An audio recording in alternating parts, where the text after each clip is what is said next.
What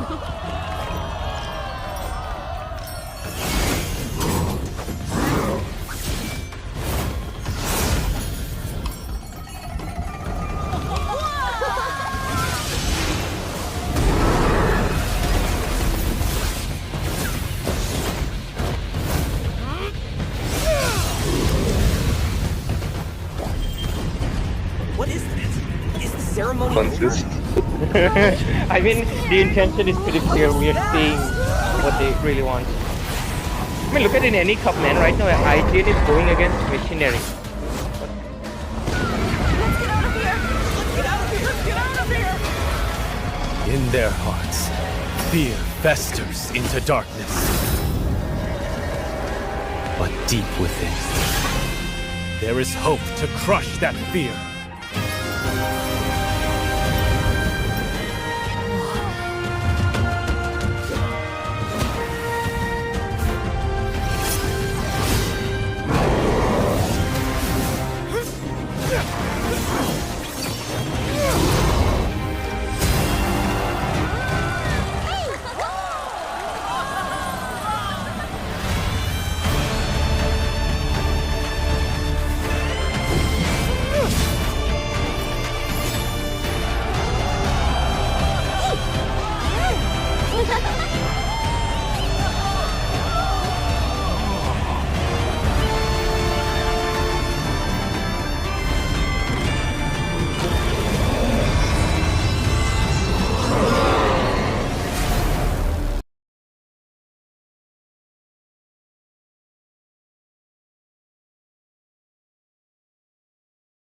Right, all right.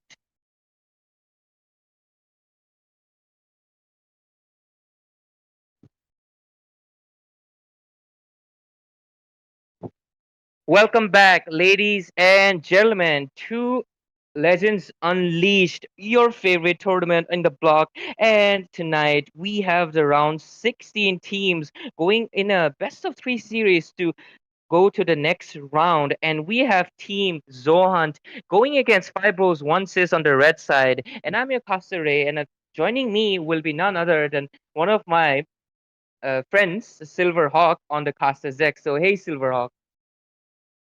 It's been a great pleasure to have such a good introduction like you. But I Thank mean, you. talking about, as you just mentioned about the team names, it's going to get excited because the team Zohan, we have known them from like many tournaments. Like they have been participating in every single tournament. So that's a popular spot for themselves. We'll probably just facing against the Fibros versus. Let's see how well these both players and the teams do against each other. And let's just dive straight into the draft.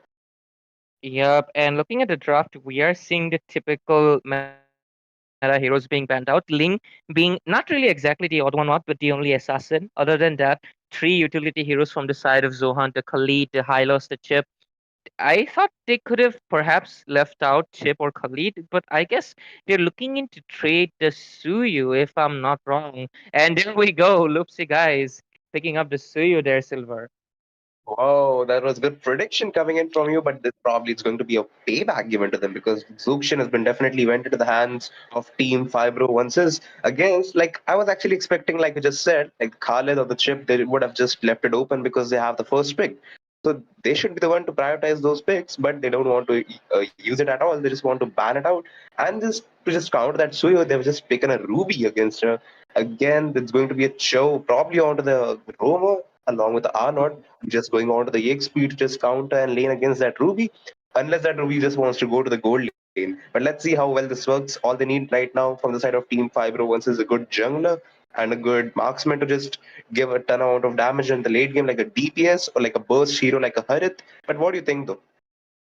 Absolutely agree with you. But these streams, especially Fibros Onces, I have casted for a few games, but they're quite um, unpredictable. But right now, I think it's a predictable choice. It could be the Carmilla, so they can link up the enemies with the Curse of the Blood Moon and use up the Lantern Fair and the combination from Fusion skill, so they can crowd control multiple enemies. At least that is the plan I'm seeing so far as we're proceeding into the second phase of the ban section, and they do ban out the Valentina, neglecting any Curse of the Blood Moon that can be stolen. And look at that, they also ban out Alpha, one of the junglers that has been getting quite trendy in the esports, sorry, the tournament scene right now, Silverhawk. Yep, that's absolutely true. Like I was expecting them to pick a alpha on them, but no, they just want to ban it out. Like they still have a jungler to pick, so they will definitely prioritize those picks. Again, it's going to be a marksman, so I would expect a second ban to them, like a marksman, like a Moskov, Nathan, like a burst hero, like a Harith, so that at least like there would be no one in the late game to just burst down that Suyo, and he might have upper hand since they have a lot of CC. Like there's Zukshin with the lantern player she has, along with the curse of blood and the stun she has, and the armor offended plays from that Ruby is definitely going to be devastating for them, unless she definitely will get away of the dragon kick towards that Arnott. Probably will be just like a wombo combo like Dusty Mizo will be using the final slash.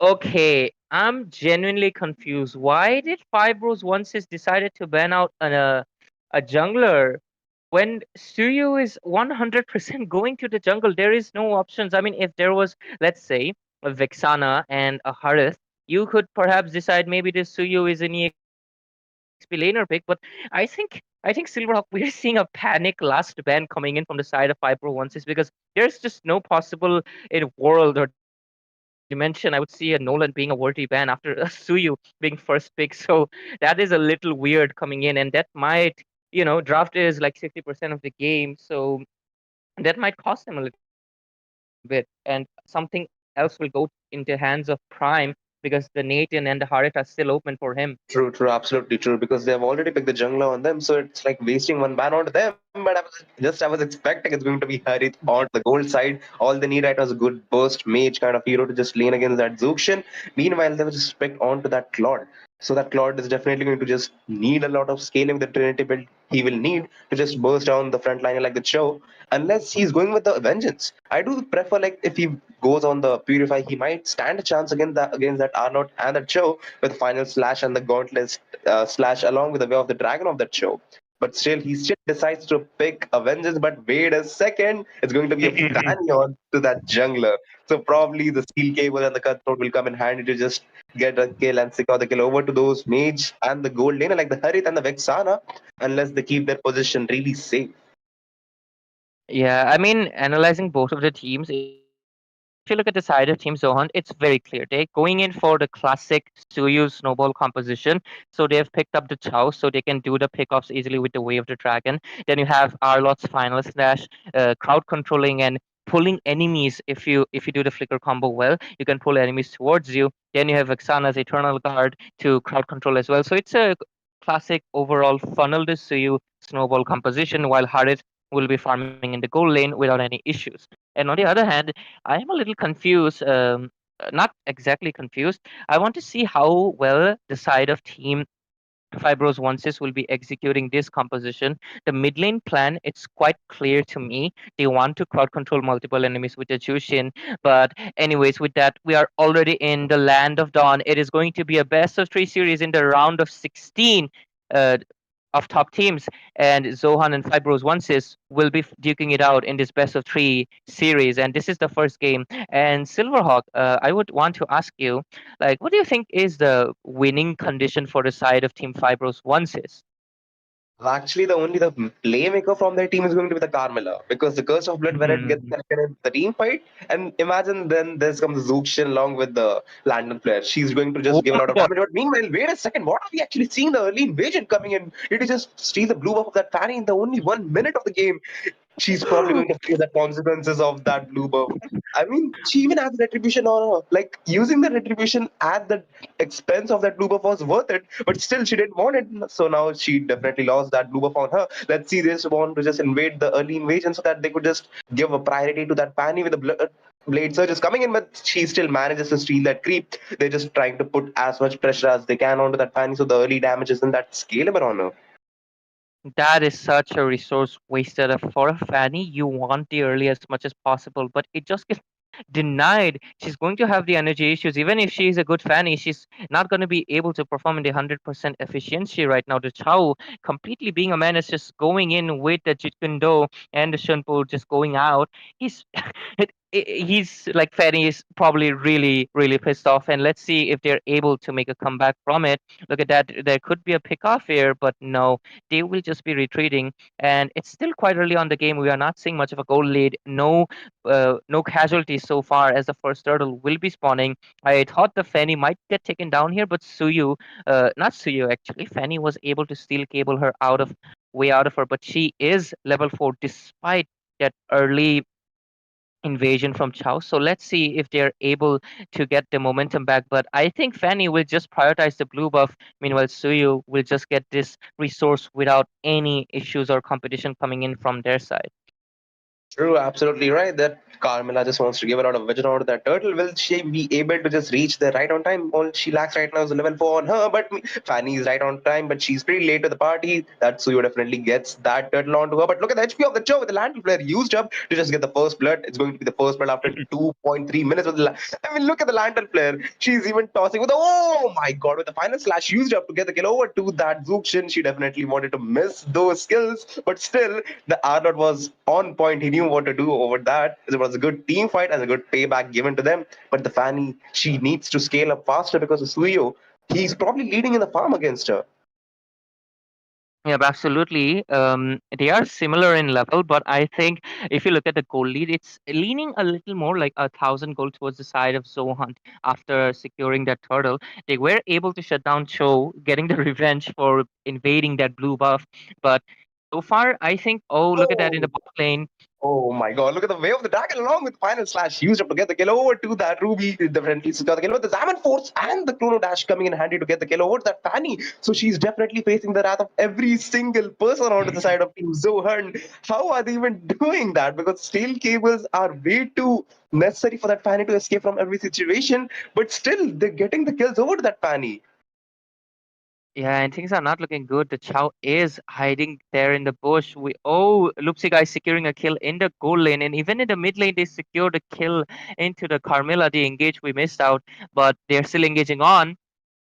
Yup, definitely land player coming in handy to get the kill over to that Arnold, but the internal guard coming in handy for them to just escape from there. There's still no energy out of that Fanny, but still will she have to actually escape? Cho still wants to just chase him down with the way of the dragon. He needs all of them, but the blue buff from that Fanny is definitely not going to give to her. But still, man, it was a good comeback for them. But meanwhile, look at the way of the dragon. Like it's a tank. It's a tank. You can't do that to a tank. But the four people are able to do that. We just melted down right away. But meanwhile, on the top side was probably the 1v1 brawl happening against the gold laners. They're just focusing on the minions and the farm they need in the late game.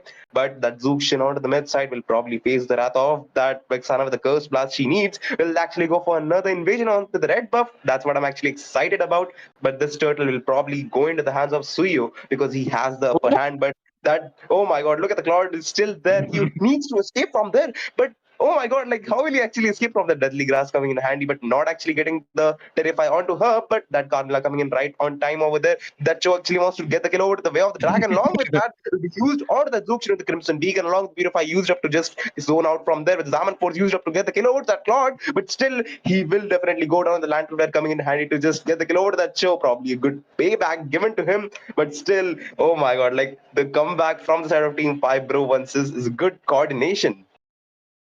Yeah, I think Fanny. Oh, look at the damage coming in from My him. Oh my Oh, god, like, oh my god, like, how can he do it? He doesn't even have the purple buff on her, but that Suyo definitely will give a lot of damage onto that Carmilla. It's going to be a killing spree in only 5 minutes. That Fanny will definitely wants to go there with Blade Search, probably just misses by like very small distance. He's trying to just melt down that Zuxin as well, but still, it's going to the Lethal Ignition. That Cho wants to just kick him with the Way of the Dragon and the Jeet Kundo and the Shumpu, and the look at the coordination and the follow-up coming given to the tank.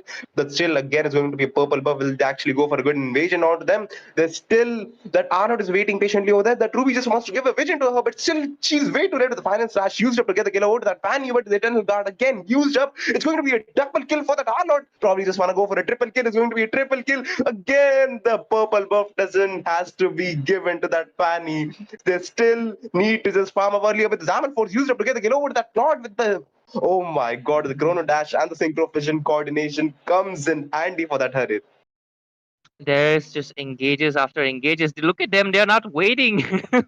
My I feel so sad for that Fanny because she needs to farm up to get the kill over to that Harith and that Vexana, but she didn't even got the chance. I mean, look at the itemizations. That Fanny is still out the one item, and if you talk about that Suyo, he's probably going to finish the second item by now.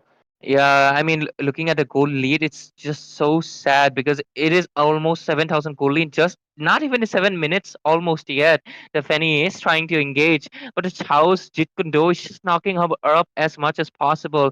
Dusty Mizo also has secured the kills, so all of the side of Team Zohunt is completely fed, and they need a shutdown. Look at that Way of the Dragon.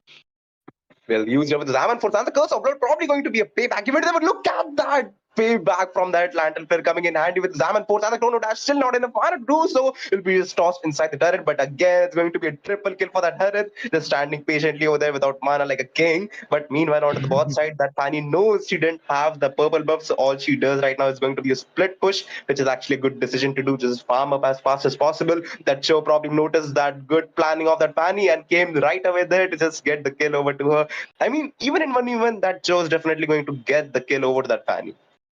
Yeah, at this point of the game, even if the Chao is roam, I think he probably have sufficient enough damage and level gap to take her down easily, or at least disrupt her long enough for the teammates. But I think, oh my god, they're not gonna give a single blue. My God, the Joe is look at the Joe's positioning. He's way too aggressive, but the Lantern Flare coming in handy, but not enough stacks to get the kill, neither to toss him out. But the Fanny just wants to get the blue buff onto her, but no. It's going to be unstoppable for that R-Lord. Just a payback given to them with the Dragon used to just toss him inside, but at the sacrifice of his own, that Claude gets the kill over that show with the Diamond Force used up along with the Chrono Dash and Synchro Vision. All he needs to get the kill over that Claude. Again, it's going to be a double kill for that Prime, man. Come on. You can't do that inside an inhibited turret. They're just abusing their own farm. 8 minutes in, 22 kills for the side of Zohunt. Like this, I was talking about this is a snowball composition, but no, this is a hailstorm composition because not even a second Silver has taken a chance to breathe. He's becoming Eminem because the engages just do not stop. Every second, Chao is either using up his Way of the Dragon, the Arlot is using up the Final Slash, or the Eternal Guard is coming up. There is not a single second of breather. There's not much to analyze because they're just going in, not a single blue buff to this poor Fanny, not a single resource getting onto her. She was able to push the turret, but it's not looking good. The goal lead is sitting up at a whopping 11,000 as we are not 11, even 11, 10 in the game. That is just absolute insanity. True, that is Diamond Force user to get the kill over that Ruby will that shield cables be able to just run it there from that situation, but still the curse of blood connected on absolutely no one will be this vengeance to just give a lot of damage, does a payback to them, but still it's going to be a shutdown given to the Arnold. But again, look at the damage of that Chrono Dash and that basic attack. It was like totally being bursted out. That Fanny wants to get the kill over to that, but that steel cable's coming in hand to just escape from there. All she lacks right now is a gut throw to get to probably just got the kill over to that Harith, but still that show probably just went for a good recall. That Lord might just take down that mid tier, but still look at the HP of that Dukshin. She's trying her best to do as much as she can with the cutthroat used up to get the kill over to that Harith, but it's going to be the Vexana who dies. That's actually no purple buff on to that Fanny. That show will probably just spot her out, but no. That Harith is the one to just spot him out, but look at the damage of him. He's not even going to let that Fanny escape back home. No home sweet home for that Fanny. Oh my god, I feel so bad. This is a complete. Oh, look at the damage coming in from Loopsy, guys. He just one-shotted that Claude without any issues. And if you look at the itemization, oh, he even has the Blade of Despair. Like, this is game over at this point. Like, he is so fed. 509 into the KDA, 9,000 gold. Oh my god, Oh, in the mid will lane. probably just use the curse of blood again with the Zaman Force. All they need is going to be man wipe out all that the one escapes is probably going to that Oh my Vexana god. who didn't even join the team fight will probably just forced to just give a lot of comeback chances for themselves. That Vexana is probably hidden over there. Will she actually just be able to defend their own tier turrets? But let's see how well this goes. The Zukshin is still not enough to do the turret damage onto her. The Fanny is the only one to just take down turrets as much as he can. And she landed the Eternal Guard over there. Like, I'm not even gonna let you push all the turrets. Neither gonna give you the farm, neither gonna give you the purple buff. Like, look how bad situation that Fanny is going through. But in that engage, getting the shutdown into the Suyu, into the Arlot on the Dusty Mizo, that was really, really crucial because they were sitting at a 11,000 gold deficit. But if you look at it, it has dropped to around 3,000. That is insane amount of bounty that Suyu was carrying there, and as well as the Prime. But look at the bot lane. Oh my God. They are retaliating back. They're like, you shut us down, but it doesn't matter. We still have the items, we still have the farm, and even in the top lane, they're going for the pick off. Yep, that's true. The final slash used up again. It's going to the Carmilla over there, but the two people are already dead. That curse of blood isn't going to help them at all. That Fanny's still there. If they want to go for the Lord, that Fanny will patiently wait to just steal that Lord. But what if she actually gets spotted during that situation? It's going to be tough for them. But what if they actually don't even take the Lord and force straight to the base? Then it's going to be a tough point for that Fanny to handle. I would definitely feel like they're just going to check every Oh my single bush. God. If they don't, Oh then my it's going to be a God. problem for What are them they to doing? happen. They're not checking the bush. They're not checking the bush. Oh no. No, Good effort. come on. Good effort.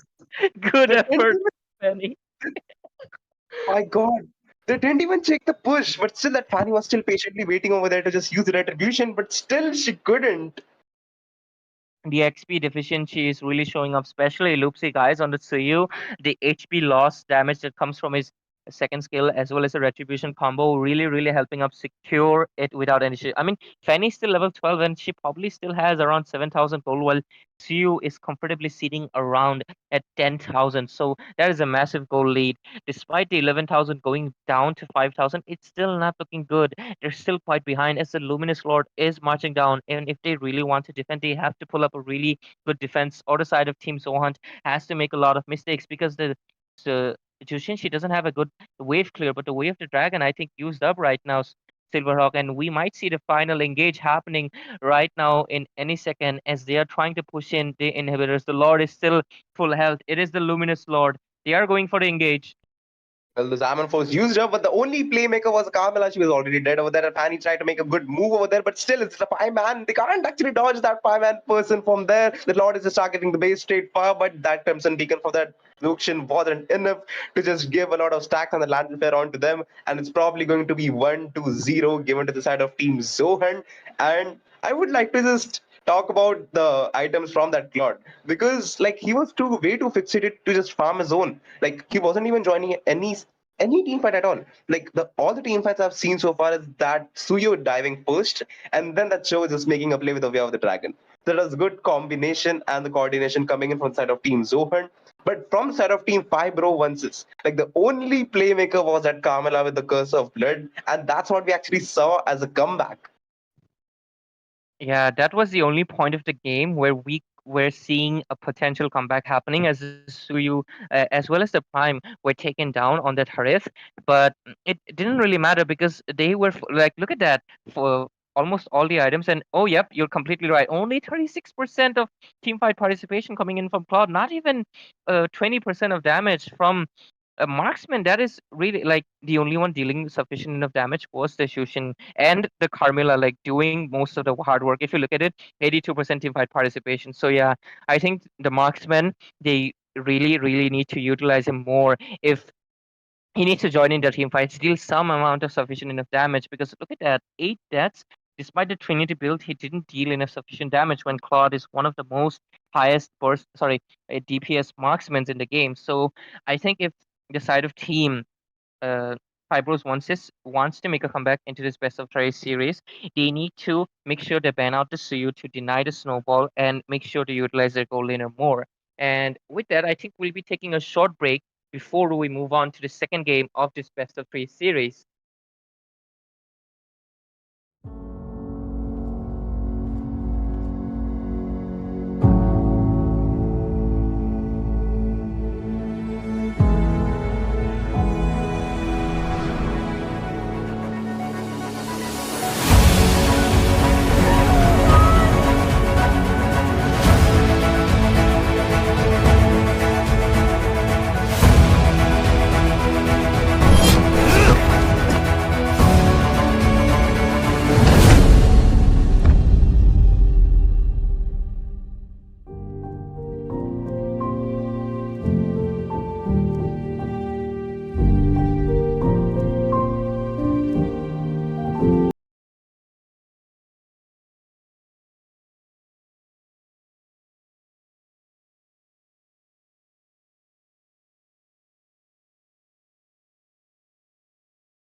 Unleashed, and we are right back with short break. We are right back with short break.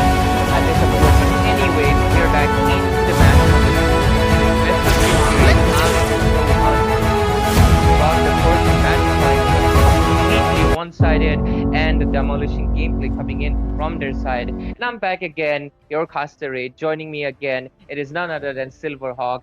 And a few comments you want to make if about the team Fibros wants this if they want to make a comeback. There are no shortcuts in life. Yep, that is true. I was actually expecting some respect bans towards them, but still, actually, the only one of them I've seen so far is going to be the Suyo, as we have talked so far. And I mean, from the side of Team Zohunt, it's going to be the Chip, the Moscow, the Zokshin. I mean, the picks that side of Team Fibro ones I've actually picked over there, but it's going to be a Ruby as the first pick from them. I was actually expecting a Khalid because it's pretty common in this current meta for so far. But the Dusty Knees are actually showing that cushion. Will he actually go for the cushion? But there's the family problem going on to that show, just giving some problems to that Ruby. Will probably giving some problems to the enemy team again. Yep, family problem, likes to create problems on the opposing team because he has a lot of problems himself. But yep, there we go. The Khalid was left out open. It will be picked up. I think this might be an issue on the hands of the side of Team Fibros once is, because I do understand Ruby is a good hero. She has a lot of sustain and she can do a re-engage with or an engage with her I am offended, but I wouldn't put her above the tier priority over a Khalid, especially considering how much mobility he really has. So in the XP lane, there's already a gap we're seeing in the matter of the draft, but they are already locking in the Carmilla again, trying to look for the Curse of the Blood links that they're looking in for, but the Shushin has been banned out this time, so we are not sure why the Carmilla was prioritized so early on, as well as a carry. I do understand Khalid will be going tanky, but Silver, what's your opinion on such a rushed carry pick? Well, actually, she would like to just take a comfort pick onto herself because if it's going to be a do or die situation on her, so like going with the comfort picks except for the draft or like the meta, it's actually a good second choice for them. Like if they lose this match, it's going to be over for them. But if they actually go with the comfort, they won't have that regret to not pick those comfort picks. But here we go. Again, it's going to be the Carmilla. She is going to have that Curse of Blood again. But look at that counter pick coming in from that Miguel. It's going to be that Valentina. So she's going to be stealing that Curse of Blood. Probably she has a lot of skills to steal. It's going to be the I'm offended again, probably if she wants to steal it, but I don't think so she's going to be stealing that because they have the Sandstorm and the Way of the Dragon for that show. And I do think so it's more than enough CC to target one or at least two heroes. Yeah, absolutely. I don't think I'm offended. She can steal it. It has low cooldown, so she can just steal it for fun, I guess. But other than that, if we're talking about practical uses, I think, yep, she will be stealing the Curse of the Blood Moon from the Carmilla for the great engages. I mean, imagine like 3 people connected and you dive in with a Raging Sandstorm. That could be devastating. So yeah, they have the advantage already. The Valentina was banned out last game, but this time it wasn't banned out and they prioritized it completely. And we just witnessed how Family Problem was using his Way of the Dragon every time to kick out the members. And so it's going to be interesting how they're going to be faring off. But coming back to you, what you mentioned, comfort picks, I think yes, they are definitely going for the comfort picks. So they just prioritize the carry because they probably don't want to show their heroes. But I think, oh no, Loopsy guys picking up the Fanny. He's gonna really show us like, yeah, let me show you how to play the Fanny. Silver, we are in for a spicy match this game. Loopsy on the Fanny.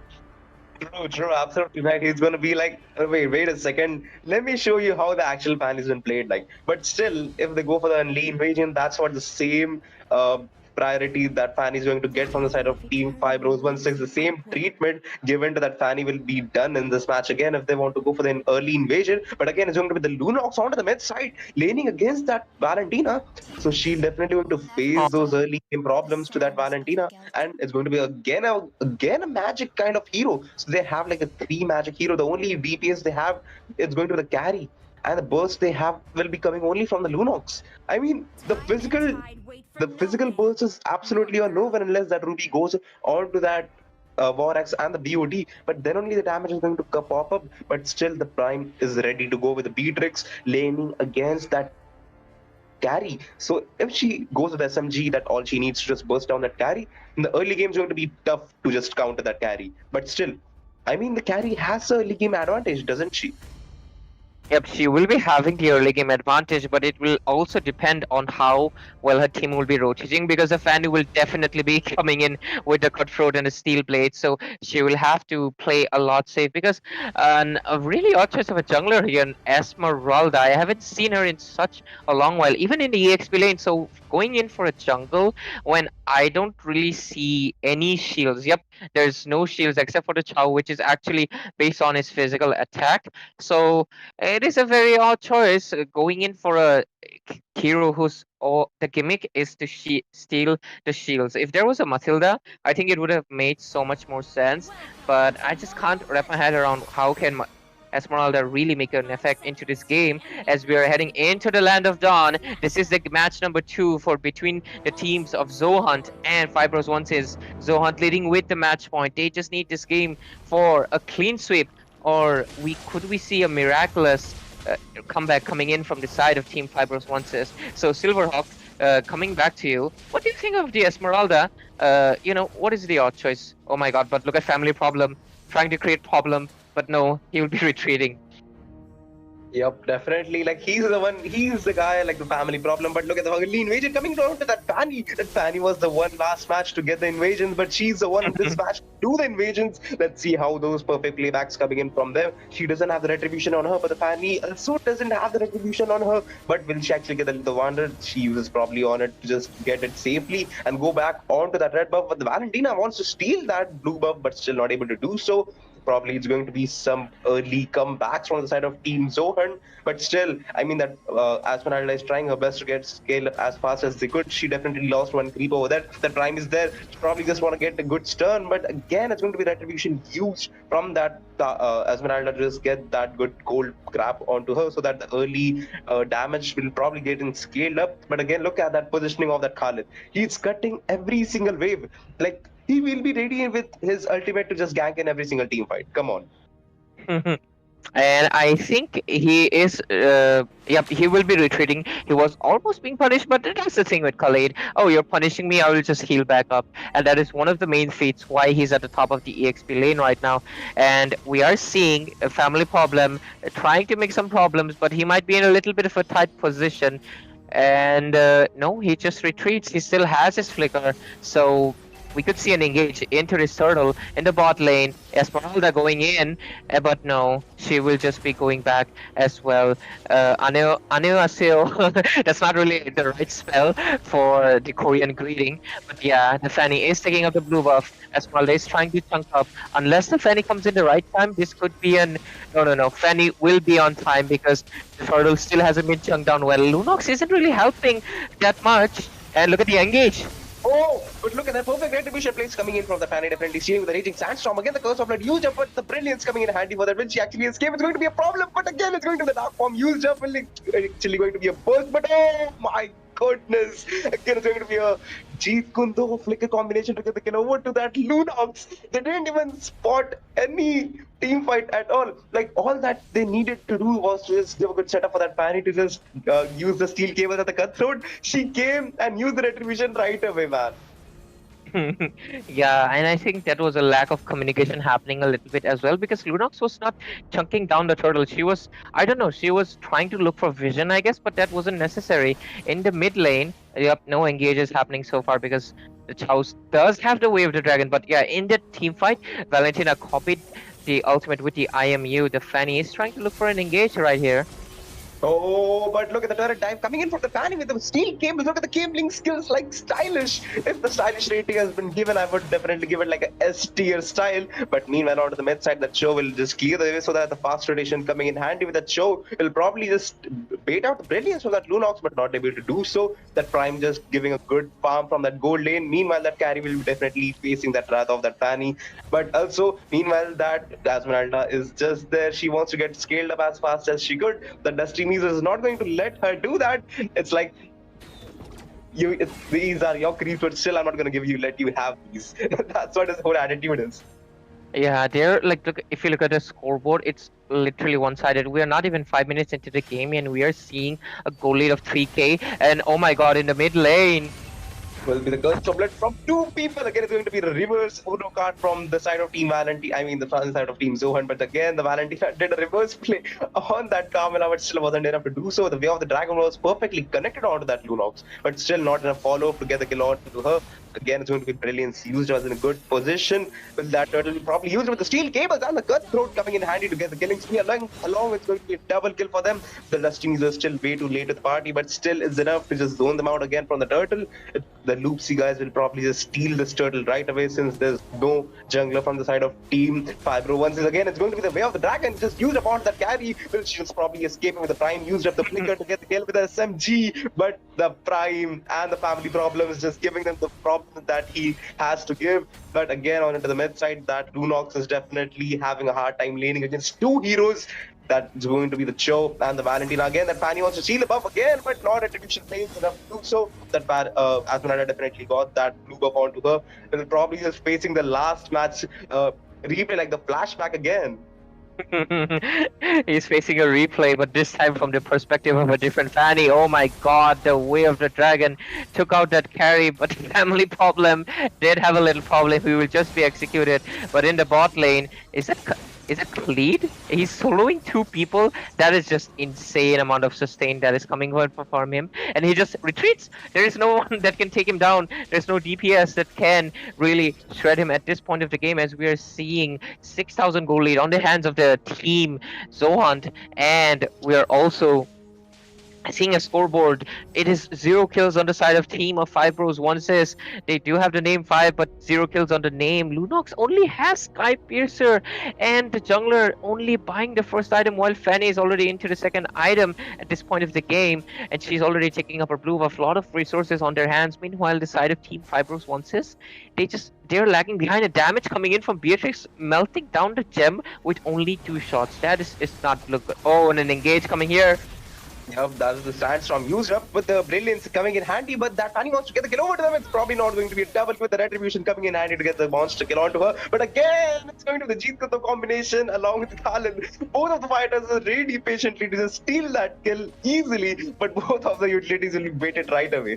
It's going to be the only carry standing one man over there, like to just defend that tier 2, but still will she able to do so? It's going to be the 4 people, but that Beatrix is way too fixated to get that blue buff onto her. But again, the Dusting just wants to go with the dive in position. But meanwhile, that Fanny got the solo kill against that Ruby, a lifesteal queen. Things are looking extremely bad for the side of Team 5 Bros 1. It's like oh my god, look at the mid lane. Gem just disappeared. Like, I couldn't even see him. He became a Natalia and disappeared from the map.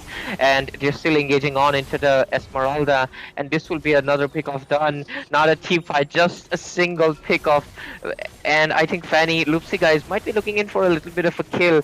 Miguel hasn't really he has copied the I am offended. You know, Silver, we are discussing if you're gonna copy at this point of the game. Yeah, but he's just gonna do it for fun, considering what he has. Oh, he might go in for the... Oh, both of them missed out. Yup, that's true with the Brilliance used up with the steel cables from trying to get the kill over that Beatrix. Definitely got the kill over to that Ruby. This is going to be the only 4 people that Chimizo wants to good with a good engage with the conceal used up from that show, but still it's going to the Starfall move used up from that Esmeralda to give a lot of damage with the Nibiru's passive coming in handy, but still look at the HP of that Prime Witz. He still wants to just go for more with the fight back, but no, he has to retreat for now. He knows his patience is really well on to that point, but still that family problems want to give them the problems, but again, he was way too late, and I don't think so he has the Way of the Dragon. Oh well, he actually has the Way of the Dragon. He's patiently waiting to do so, but he still doesn't have the flicker on him. And if you talk about the turrets, the team Zohunt has lost absolutely none turrets, dude. I think only the bot turret has been touched so far, just a little bit, not even that much. Other than that, all of the turrets completely untouched. That is like no resources on the hands of the team of 5 Bros 1 says. They're even invading the blue, knowing there's nothing this side of 5 Bros 1 says can retaliate to. And you know, in the bot lane, that was so funny because the Valentina as well as the Ruby, both of them used flicker, I'm offended, but didn't get the kill. But look at the mid lane.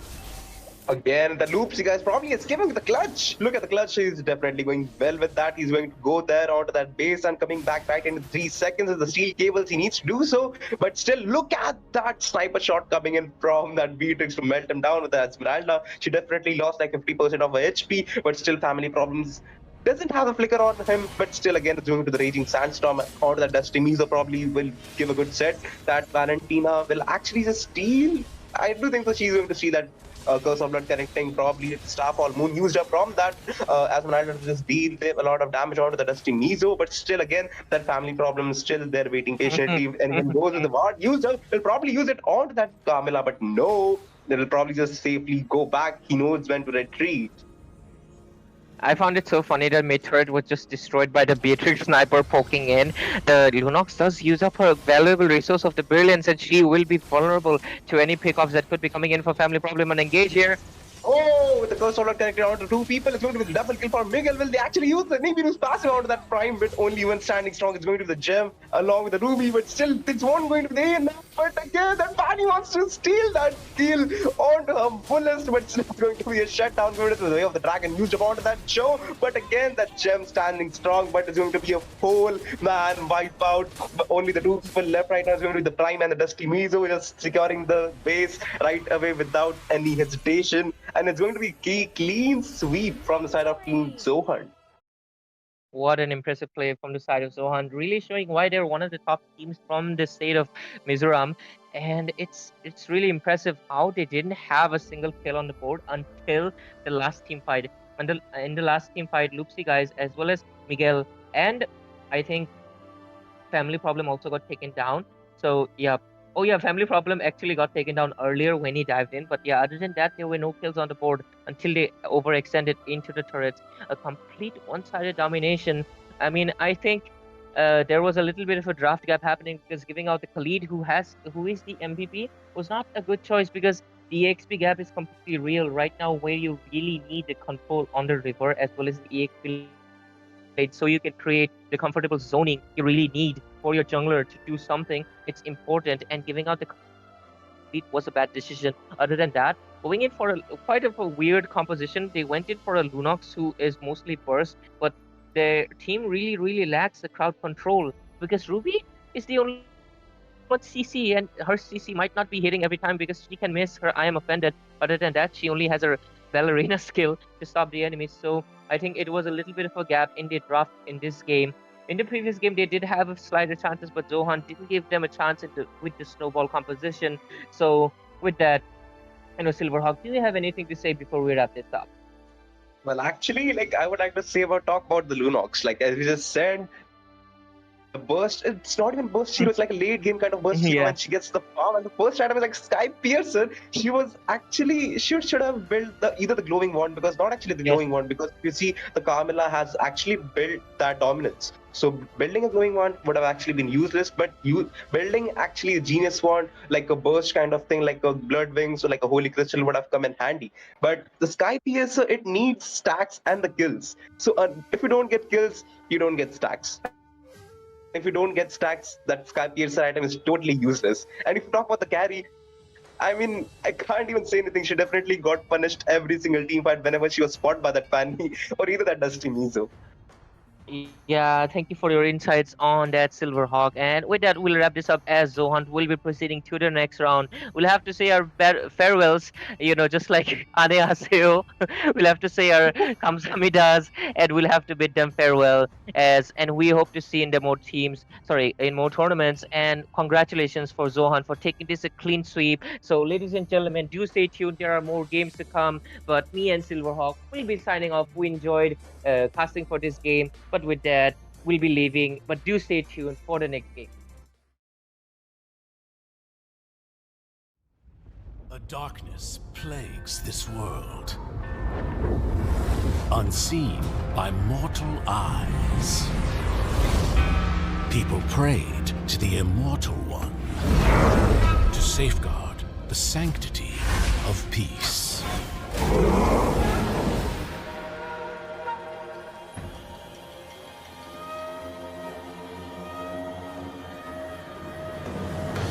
The ceremony's starting! It's Suyo! It's Suyo!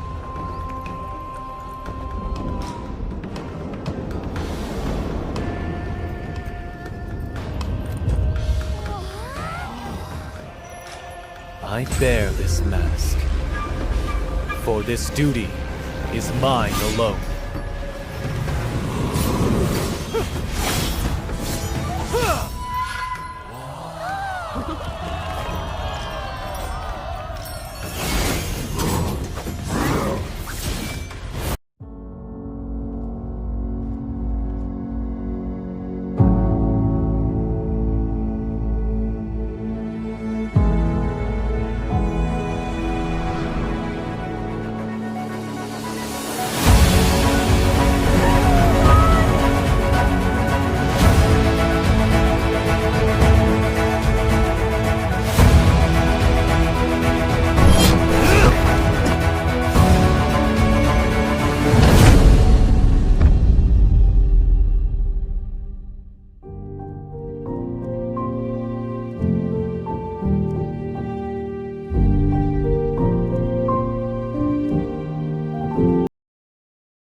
Sand rises when I give the word.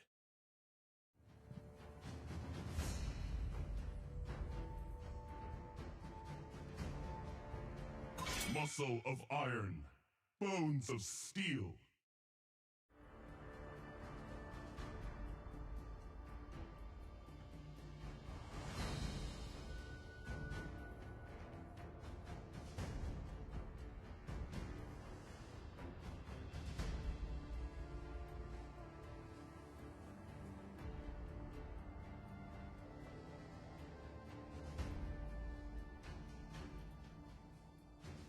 Who said there are no shortcuts in life? I literally invented one.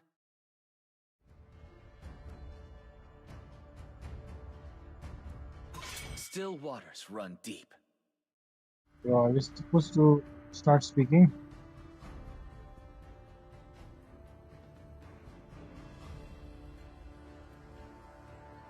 Okay, so here we are going with the match between the IGN and the Fusion Prime one. So I can see that from the side of IGN, they are going with a ban of Chip and Khalid. They are kinda usual ban, like it's kinda meta right now. And from the side of Fusion Prime, we are having the Gatot and the Link ban. Yeah, Link.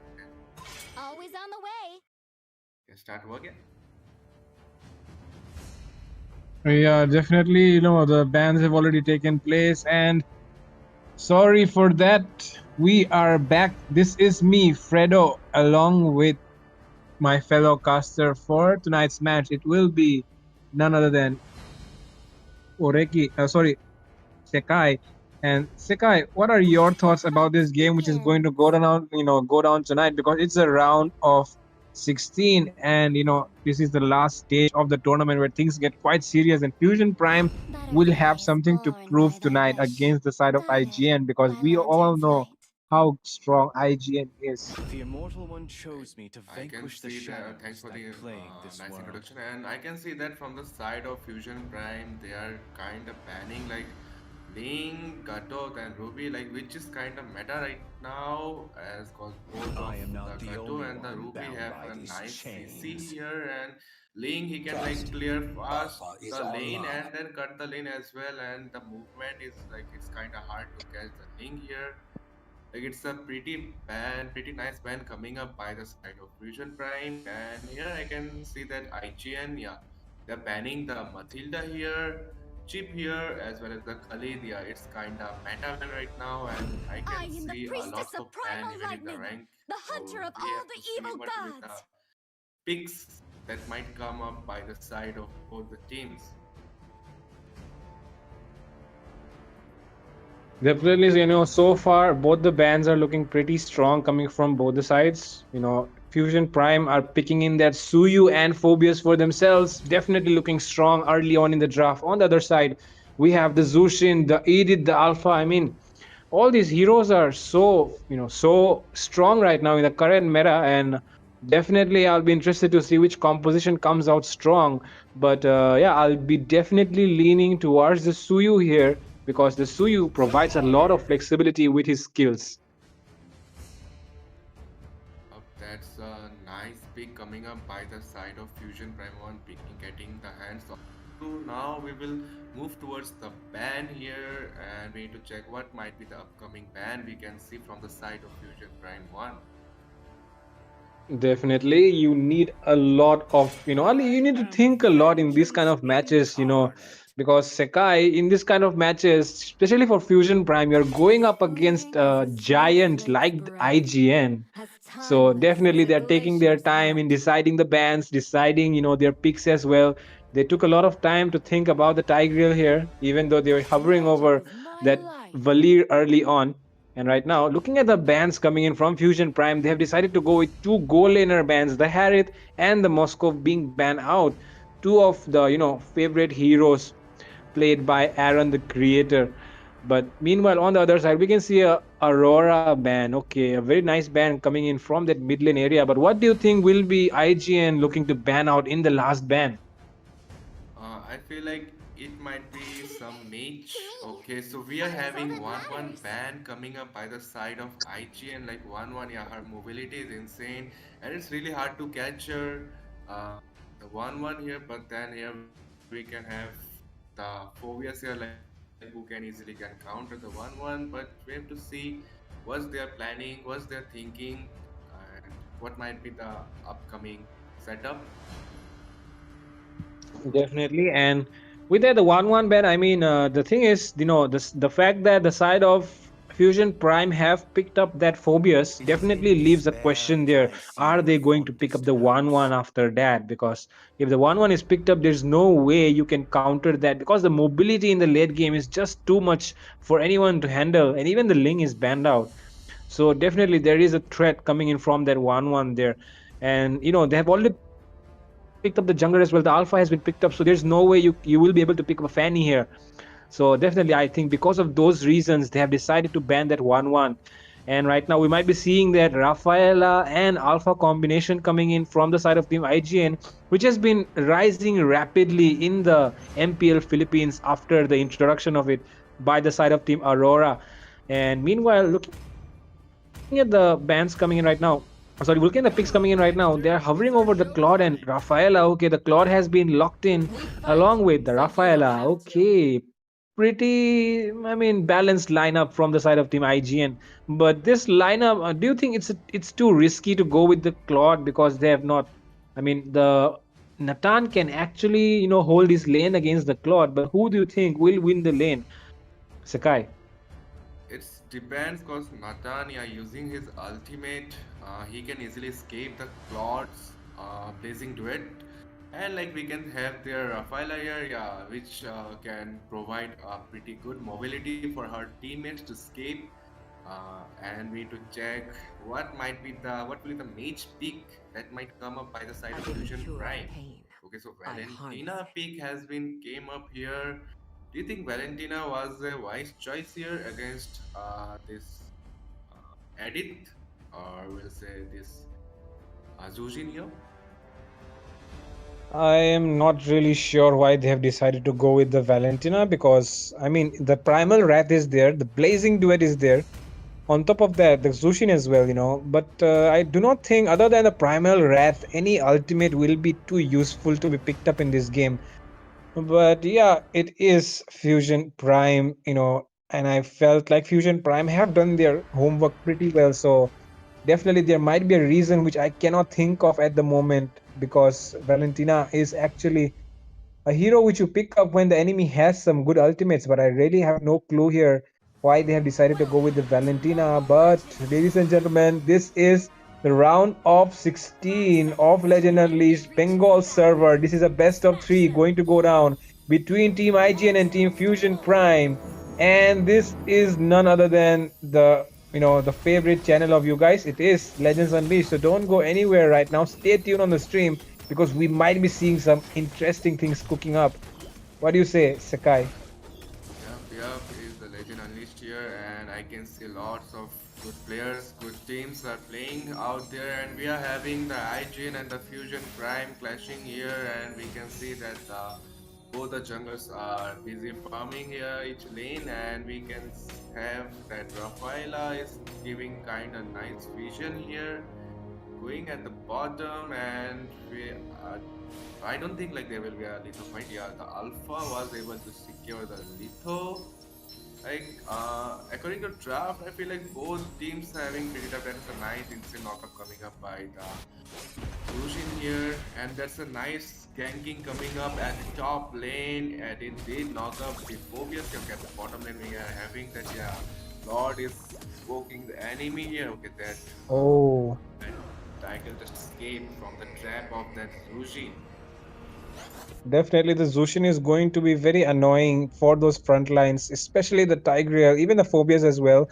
She'll be picking them up and throwing them around with no mercy, because right now they want to win this match. They want to establish the dominance in the first game itself, and it feels like they're trying to choke down, they're trying to slow down the minion in the goal lane so that the Claude does not get his farm. Then engage might be coming in on the Suyu. The Suyu gets ulted by that Alpha charge, but he will be able to escape with that so sever coming in, in a defensive manner. And right now, look at Zushin. He's just poking down that Phobius in that EXP lane. Zushin pick is like kind of bit annoying here. Oh. Like poke down is kind of literally insane. Like she can just lift the enemy up, lift the team up. That's a nice first blood coming up by the Valentina here on the Zushin. And we might see some turtle fight. No, I don't think that IGN will take the risk without having their mage for the turtle. And okay, so we can have that fusion primer going with the turtle here. And we can have that Tiger giving nice vision. There's a nice obvious jump coming up by Retribution connects well from that Suyu, and look at the damage coming in from that Phobius. He's just jumping around here and there, and the Valentina takes down the Edith again. 2 kills already for her. Oh my goodness, Alpha Aaron the Creator just showing why he's called the Creator, creating those plays out of nowhere. My goodness, triple kill for him. I did not even expect that. The Alpha charge connected so well onto 3 members there. Sakai. That was a nice ultimate coming up by the Alpha here and taking down the 3 members of by the side of Fusion Prime here, and we might see Alpha might be getting another kill here on the Phobius here. Alpha just coming up again, and maybe he might be in danger. Okay, that's a mega kill coming up by the Alpha here, and Tiger just pushing back the Alpha. He may be in danger? No, I don't think so. And here comes the edit for the backup. Okay, that's a shutdown coming up by the Shuyu here on the Alpha, and we can have that at the bottom lane, Rafaela getting a kill on the starter, and we might see that Edit might be in danger here. Alright, that's a nice killing streak coming up by the Valentina on the Edit here. What do you think, Fredo? I mean, the thing is, they were having the momentum just a while back because of the triple kill, but I felt like Aaron the Creator got a little bit aggressive there, which was not necessary from his side. His teammates were not there. He should have backed off. He was doing a 2v1 there, and definitely there is the risk of going down against a 2v1 in the early game. He does not have enough farm to just 2v1 at the moment. He does not have those items. He does not have that farm. So yeah, definitely not the best play coming in from Aaron the Creator there.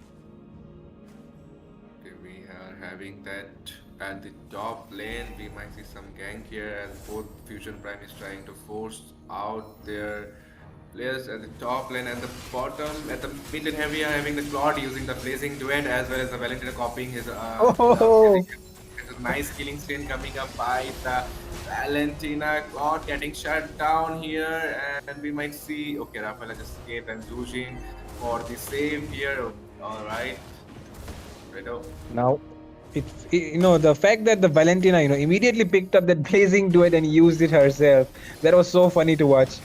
And right now, the turtle is being chunked down slowly by that. Okay, I cannot see anything. Okay, but yeah, look at that.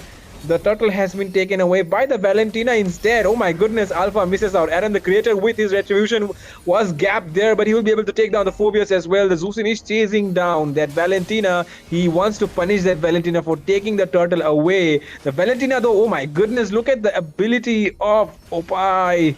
And oh goodness, the Alpha charge coming in as well on to VVZ, and he will be taken down. And with that, I feel like IGN will be able to secure the tier 1 top lane.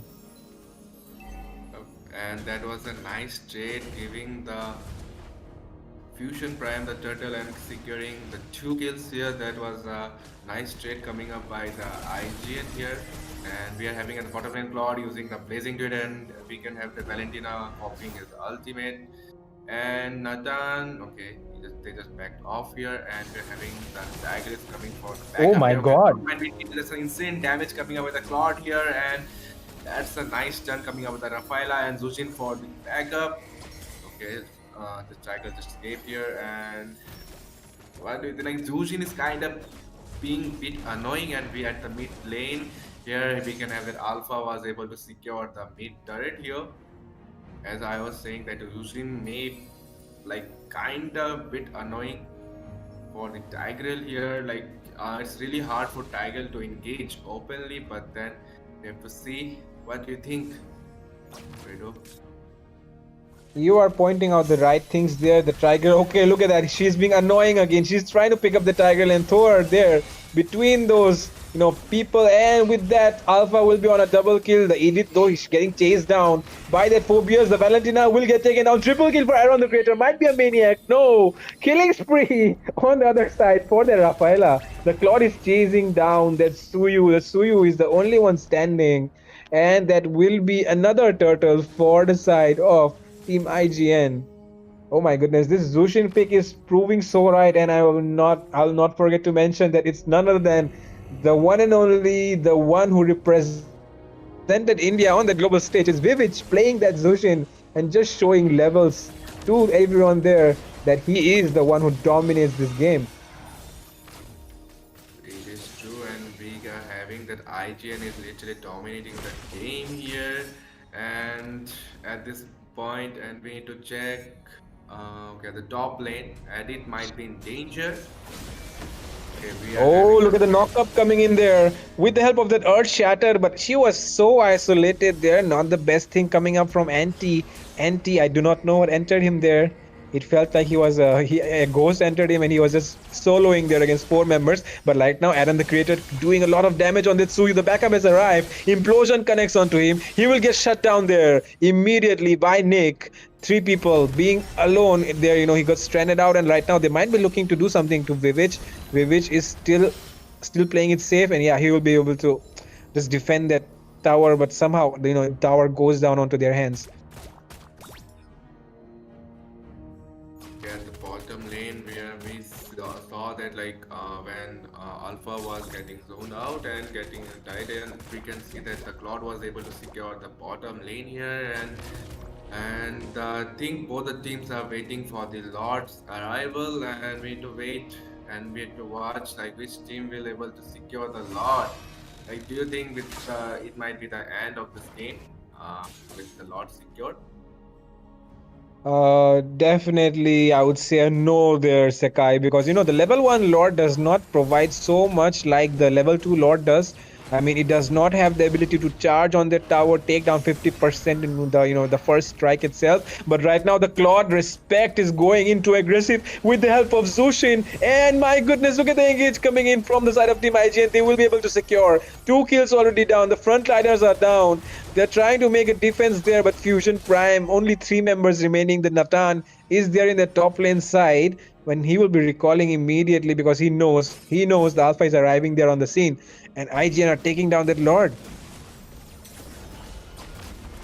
Right, so as I say, Zujin is kind of bit annoying for the frontliners of the Fusion Prime here.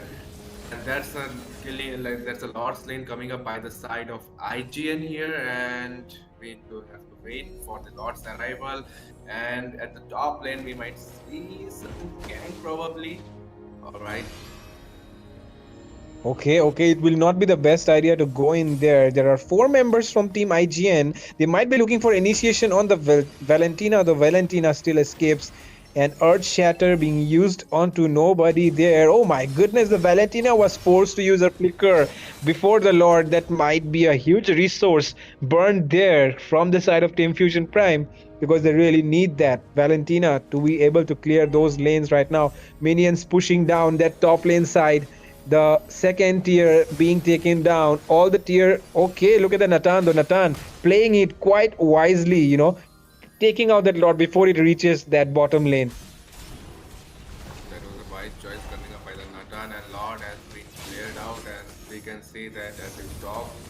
Mid lane, the IGN is trying to force it out and to clear that. There's a killing spree coming up by the Alpha on the focus, and 3-man implosion there, but there's no use because the damage is not there on them. The Alpha charges in, double kill for Vivich there, and it's only 1 man standing. The Natan against the world. The Natan won't be able to do much, I feel, because the minions are still there though, but I do not feel like he can do anything. I mean, he's not even getting his HP up. That's a killing lane coming up. There's a mega kill coming up by the Alpha and Phobias for the run here to save the turret. Save space, and that's almost done. Okay, the Zushin is coming up and Edit as well. That's a nice knock-up coming up by the Edit, and maybe they might be in danger. Alright, so Zushin on the Phobias here, and the IGN is trying their way out to end this match here. And what do you think? Oh. Will it be the end? I do not think so, because right now the Tiger has arrived. They've secured the kill onto NT. They might be able to take down the club. Respect taken down as well. Oh my goodness. Oh my goodness. Oh my goodness. I felt like they could have ended there, but don't you think Aaron the creator is playing a bit too aggressive? He could have targeted the base instead of trying to kill that Natan there in the fountain. And because of that silly mistake, right now Fusion Prime are still alive in this match. Yep, and that time the Shoyo damage on the Claude was insane, taking the Claude at the instant moment. And here we are having, okay, the Natan damage is getting increased like slowly as it's going to the mid game right now. And we might have another Lord coming up. The Lord also has been enhanced, and we are having the Luminous Lord out there. And we have to wait and see, will it be the IGN or will it be the Fusion Prime who will able to secure the Lord here. And we are having that Draggle is giving the vision here, and Zujin coming up with the with the Lantern here, and we're having that the anti trying to zone out the Fusion Prime here, and we might see some gang. That's a nice Alpha touch coming up with the Alpha, and that's a killing spree coming up with the Natan on this edit here, and that's a 2 shutdown double kill coming up with the Natan on the Zujin as well as the edit here. Okay, we are seeing a 4v3 happening right now. The Suyu might be able to... Oh my goodness, the things have turned for IGN because they have lost 2 members. And the side of Fusion Prime had lost only 1. Oh my goodness. Oh my goodness. Sekai, do you think Aaron the creator will be regretting his decision of not ending there? He might be regretting his decision, and that charge he went with the ultimate like on the Nathan there. I think he might be regretting his that move, maybe. Yeah, definitely, because right now, if with the help of that Lord, which is an enhanced Lord, if they are able to end the game right now, Team Fusion Prime, if they end the game here, oh my goodness, everyone on the side of Team IGN, especially Vivich, will be so angry on Aaron the creator there, don't you think? Yep, it will be, because they had a good chance to end the match there without having any issue. Now the Lord is arriving from the top lane here, and as we can see, the match is in the mid game right now, and the Natan damage is coming up way too insane here. And okay, add Natan for the run here, and here we are having the Tigrel using his conceal, saved out that Natan there, and all the members of the IGN, they are trying to clear out all the wave here, and we might see some gank maybe. And I think the Fusion Prime, they are trying out to push the turret, don't you think? Definitely, they're trying to push the turrets, but the Zushin with her lantern always checking out those bushes, not able to do anything at the moment.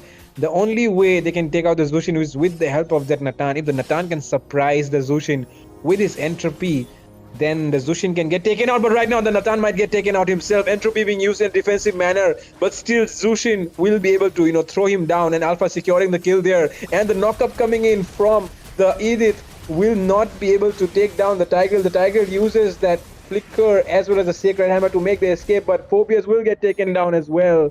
Oh my goodness, 5 members still alive on the side of Team IGN, whereas Fusion Prime are only left with 3, and right now the Tiger will not be able to recall back to his base, and it's 2 against 4. The Tiger gets taken down as well. It's 2 against 5, and so many minions. There is no way they can clear that, and definitely this time Team IGN won't make the mistake which they did, and they will be securing the first game against Team Fusion Prime.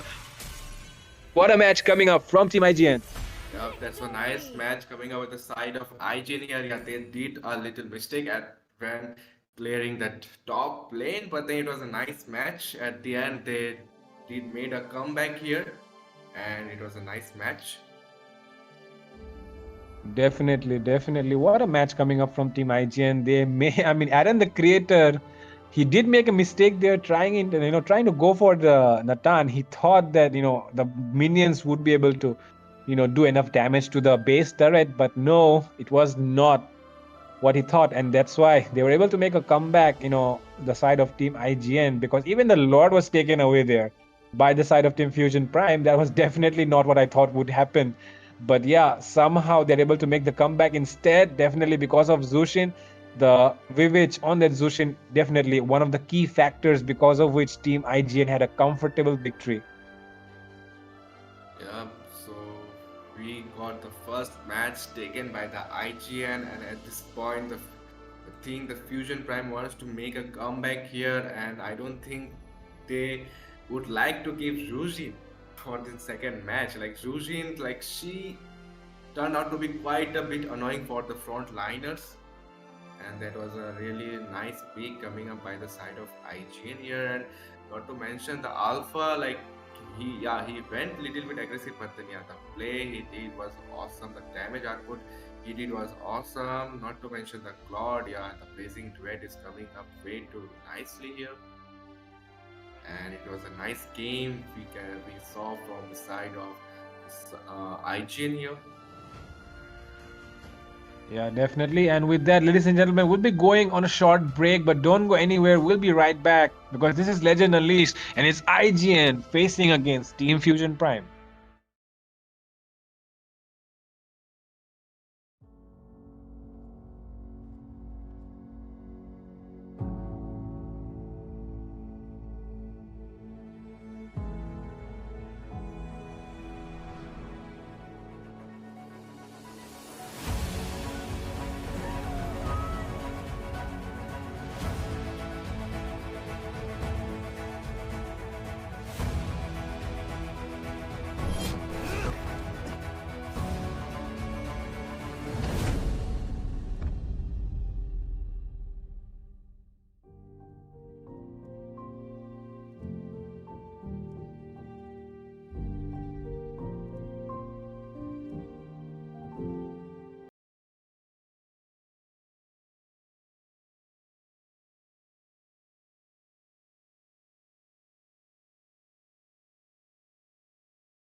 The Immortal One chose me to vanquish the shadows that... Ladies and gentlemen, like I said, we won't make you wait too long, and we're already on to the drafting phase.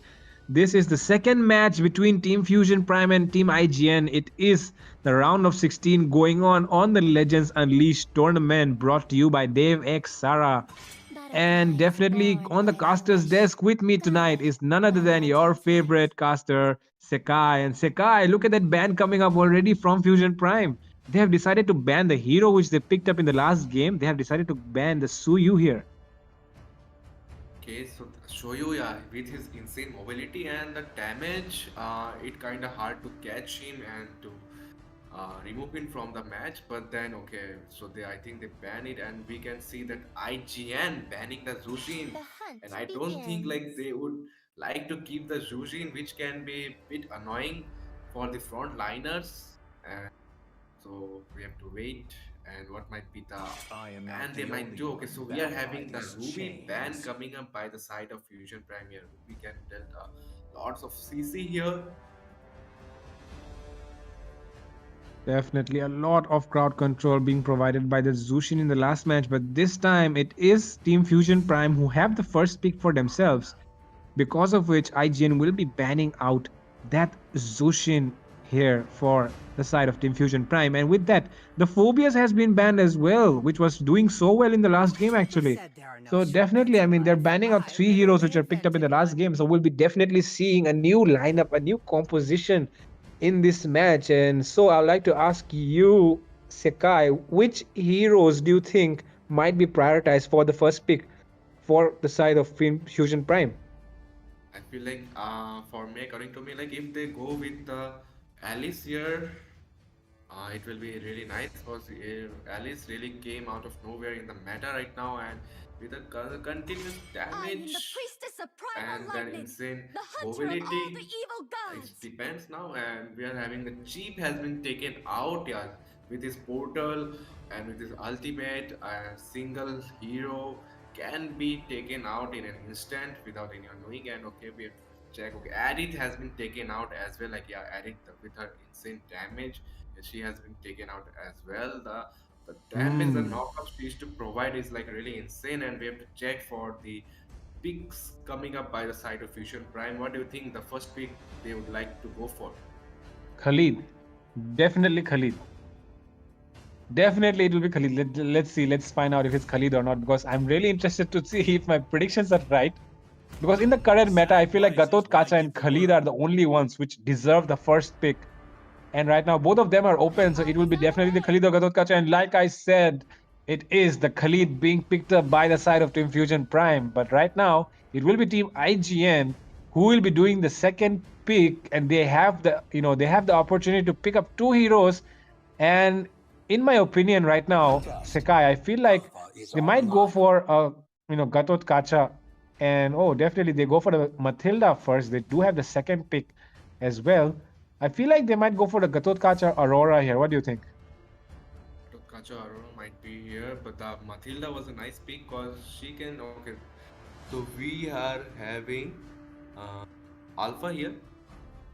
Alpha pick has been chosen by the side of IGN again because the early game advantage that we can see from the Alpha is like way too good, and Matilda, like when there is CC, like she can just fly around and save her teammates. Now we have to see what will be the two picks come up by the side of Fusion Prime. Okay, so Aurora has been chosen by the side of Fusion Prime, and I feel like the nice draft pick coming up by the side of Fusion Prime. They got the Khalid here, they got the Aurora. We have to wait what will be the third pick that might come up from the side of Fusion Prime.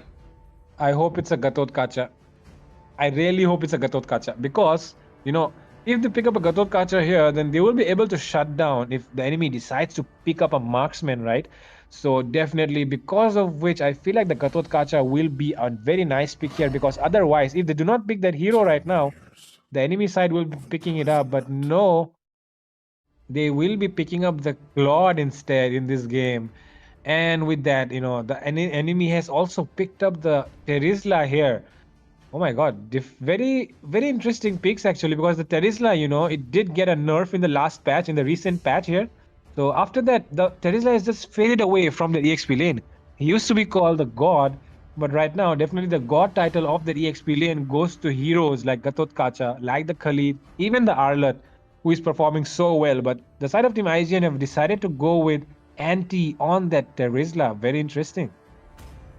Yeah, Terizla can just flicker and ultimate and catch down the back line. That Aurora from the back line just using her skills and can back off. Like, I think that's the reason they went with the Tiger. Okay, so we are having the Ling ban coming up by the side of IGN here, and now we have to wait for the Fusion Prime. What will be the ban? We might see, okay, the ban Harith here. Definitely, I mean, the Harith ban is actually fair in my opinion, because you have picked up the Claude. You do not want a goal laner which is more dominant in the early game. So that is why definitely the Harith ban is actually very, very nice from the side of Team Fusion Prime. But right now, like I was mentioning, Sekai, the Gatot Kacha is still left open right now, and it will be banned out by the side of Team IGN. They know this hero has a lot of potential in those team fights, especially with the Avatar of Guardian. He deals a lot of damage with his passive as well. The blasting fist of his. And that is why they will be banning out the Gatot Kacha. And on the enemy side, Fusion Prime, they've decided to go with another goal lane ban. It will be the Moscow being banned this time. And oh my goodness, the heroes have been swapped on those goal lanes, because this time, Fusion Prime are playing the Claude, and Respect of IGN is playing the Natan. They have swapped out the heroes. we have to see, is it either the Nathan or will it be the Claude that will dominate the goal lane? And I feel like Fusion Prime is discussing what will be the pick they would go. Either will be Fanny or Nolan here maybe. I mean, they should have went for the Fanny in the last game, not in this game. In the last game, the Fanny would have done so well to counter Vivich on that Zushin, but right now the Fanny, though, the enemy lineup looks a bit tanky in my opinion for that Fanny to do anything. They might be going in for the Nolan and the Carmilla, and it will be the Nolan and the Carmilla being picked up on the side of Team Fusion Prime. But I really feel like strongly, in my opinion, that the Carmilla does not do well against the Matilda. What do you say? Because the Matilda can just pull away the teammates with the help of her guiding wind. Yup, it's true, and we can see that the mages also got switched, and I can see that Rich is on the Valentina here right now. Yeah, definitely the Valentina being picked up to counter the Frigid Glacier coming in from the Aurora. Even the Khalid's Raging Sandstorm, and on top of that, the Carmilla's Curse of Blood. So many ultimates can be used by Vivich in this game. So many ultimates, right? So definitely the Valentina will be very, very effective here in this game. Unlike the last game where the enemy decided to pick up the Valentina, but not so many strong ultimates were available on the enemy side. But in this game, Vivich will have a lot of ultimates to choose from for himself according to the situation. And ladies and gentlemen, I welcome you all back again to the Legends Unleashed tournament. This is the YouTube channel Devek Sara, and you're watching it live. This is Team Fusion Prime going up against Team IGN. The score is 1-0. It is the best of 3, and Fusion Prime will be looking to seek revenge because this is the round of 16, and only the winner will proceed ahead to the quarterfinals. So yeah, definitely one of the most high stake matches of the Bengal server going in front of your eyes right now. And it's a do or die situation for the Fusion Prime. Either they do it or they just let the IGN win for the next round. And so we are having both the side, and Matilda giving a proper vision coming up by the Matilda, and the Alpha, okay, he's already came here for the Litho, and the Nolan is going out at the top lane. Yeah, definitely it feels like there might be pokes going on in that bottom lane river area. The Alpha, though, the Alpha already has the Litho as well. He might be looking for some trouble there. He's looking to take down that EXP crab, and he's trying to take down the the small creep there in that enemy jungle area as well. If he gets that, he'll be able to reach that level 4 quite early as compared to the Nolan. But right now, the fact that Aurora just took away those creeps away from him denies him of that level 4 early, and the Nolan might be looking for a potential gank onto that Natan there. Will he be going in? Natan is playing it safe. He knows that the Nolan is waiting there for him in that bush. He does not want to go front. And I think the Matilda also know that the Nolan is there. Okay, Nolan is trying back off here, and Matilda, okay, she just, okay, the Matilda may be in danger. Okay, here comes the Alpha. That's a nice Alpha ultimate coming up by Alpha.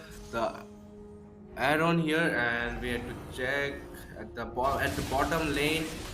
Maybe, yeah, that was a nice gang coming up. That was a gang coming up at the bottom lane here, but then the Khalid just escaped here, and the damage output coming up by the Aurora is good at this moment, and we have to check which team will be able to secure the turtle here. Will it be the IGN or the Fusion Prime? Definitely, that is something to be looked out for right now. The mid lane minions are still not taken by by those roamers there. Okay, Curse of Blood being used along with the penalty zone. And with that, First Blood goes on to Aaron the Creator, takes down the Carmilla, but double kill there coming in from the side of Team Opai. And with that, oh my goodness, it might be a free turtle for Team Fusion Prime. Unexpected things happening here, but no, Vivich will take down the Nolan there. And oh my goodness, the turtle is low HP. Who will be the one taking it? It will be the Aurora again. Oh my god, Opai is playing so good here in this game. Aurora, that insane ultimate coming up by the Aurora, and the damage was kind of good here, and we saw that the Vivich was secured that ultimate, the Carmilla ultimate here, and yeah, Rich did a good damage output throughout the whole team, but the Aurora getting a double kill, and there's a nice, and here Khalid coming up, with his rising storm here, but then he escaped, and Alpha was here at the top lane. We might see some gank might coming up. Carmela is already there, and okay. Okay, here the Claude may be in danger. That's a nice damage coming up by but the Claude here comes the blazing duet by the Claude here. Nathan getting a kill on the Claude, and the Nolan gets securing a kill as well on the Nathan here. Yeah, it felt like, the Claude just overextended a bit, and because of that, he was punished there. But right now, Vivich might be looking for some trouble there against the Carmilla, though, so maybe not too much. But definitely, look at that penalty zone coming in the mid lane area. The Aurora needs to back off from that Terizla. The Terizla is rotating a lot more than the Khalid, which is so unusual, because the Khalid does have his passive to rotate. Oh my goodness, he might be looking for some trouble here. The Nolan has went too deep inside the enemy territory. He will get taken down in the hands of Vivich. That was not nice coming in from the Nolan, trying to go for the roamer so deep in the enemy territory. Not nice at all. The Nathan, the Nolan did quite a good damage on the Nathan out there, and at the top lane here, we can see that Claude may be in danger. Here he used the blazing duet, but then wasn't able to do anything, and Nathan getting a kill on the Claude, and with this, okay, here we can see that. Okay, there's a nice ultimate coming out with an Alpha here, and we can have that Carmela may be in danger, and with this, the most of the top gold has been secured by the Nathan here as well, and they're trying to take down, they're hoping to take down the top lane, top turret here, and Nolan, he won't be able to get the blue buff, possibly. Oh my god, look at that Alpha. He just ulted.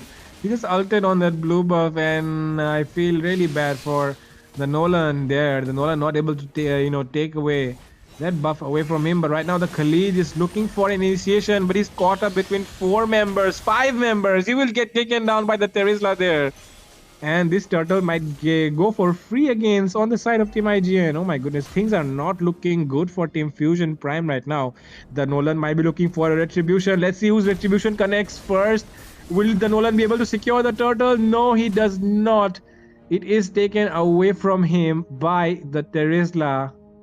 Or was it an Alpha? I really don't know. But yeah, it did go into the side of Team IGN. So definitely a very nice attempt from the Nolan, but not enough to take away the turtle from the enemy side. That was a good initiation, but then the Tesla was able to secure the turtle, and we are having that. It was not the wise choice here for the Nolan. I feel like going for the turtle here, but then the IGN getting the kill on the Hyper as well as getting the turtle here. And right now they might be looking at engage on that Carmilla. The Carmilla is out of position from her teammates, away from her teammates. Oh my goodness, somehow able to escape. The guiding wind though brings that Valentina there, but the Carmilla will be able to escape easily in that mid lane though. The blazing duet, the entropy being used by the Nolan along with that blazing duet as well. Oh my god, taking down that mid lane tower along with the Claude. A very nice trade, not even a trade, a very nice gameplay coming in from Team IGN, taking the business all to themselves, not giving away anything in return. Definitely a monopoly on this map right now by Team IGN.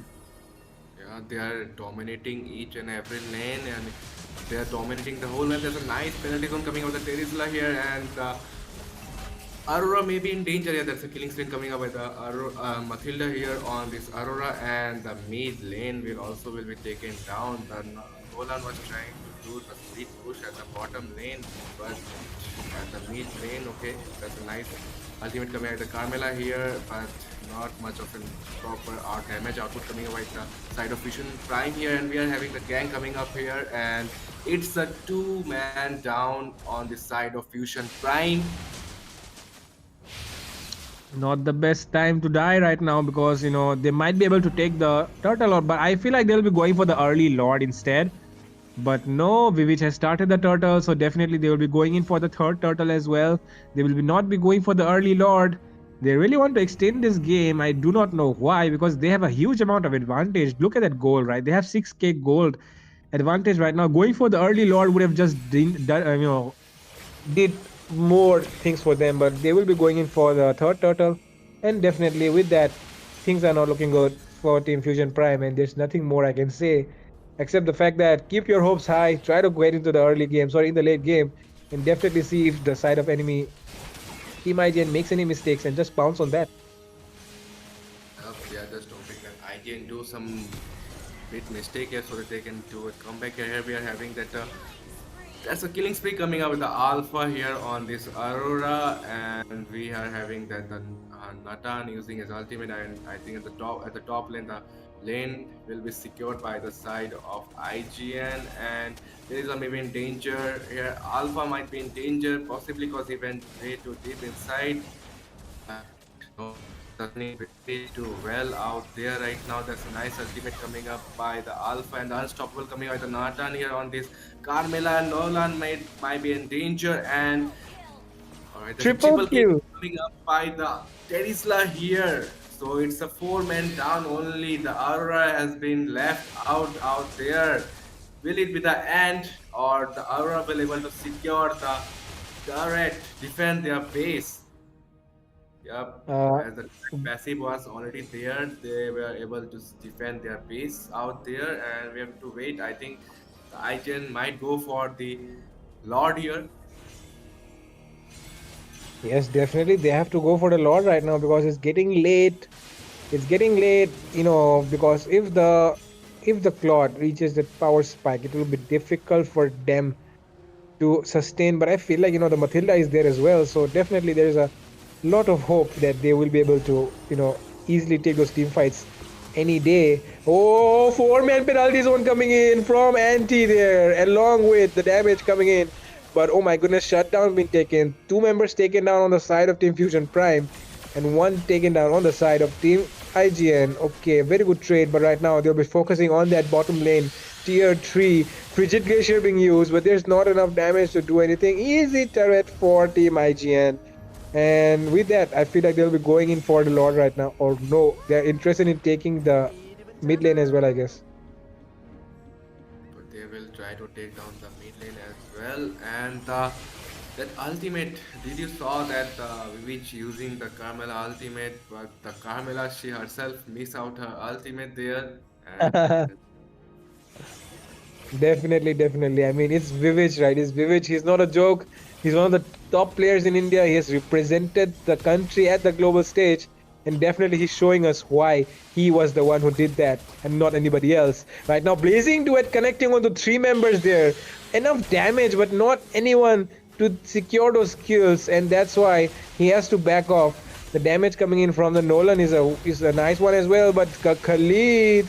Okay, they are able to secure the kill onto that Carmela, along with, oh my god, double kill, triple kill. 3 men taken down there, oh my god. 3 men taken down there. I really did not expect all of them to go down there.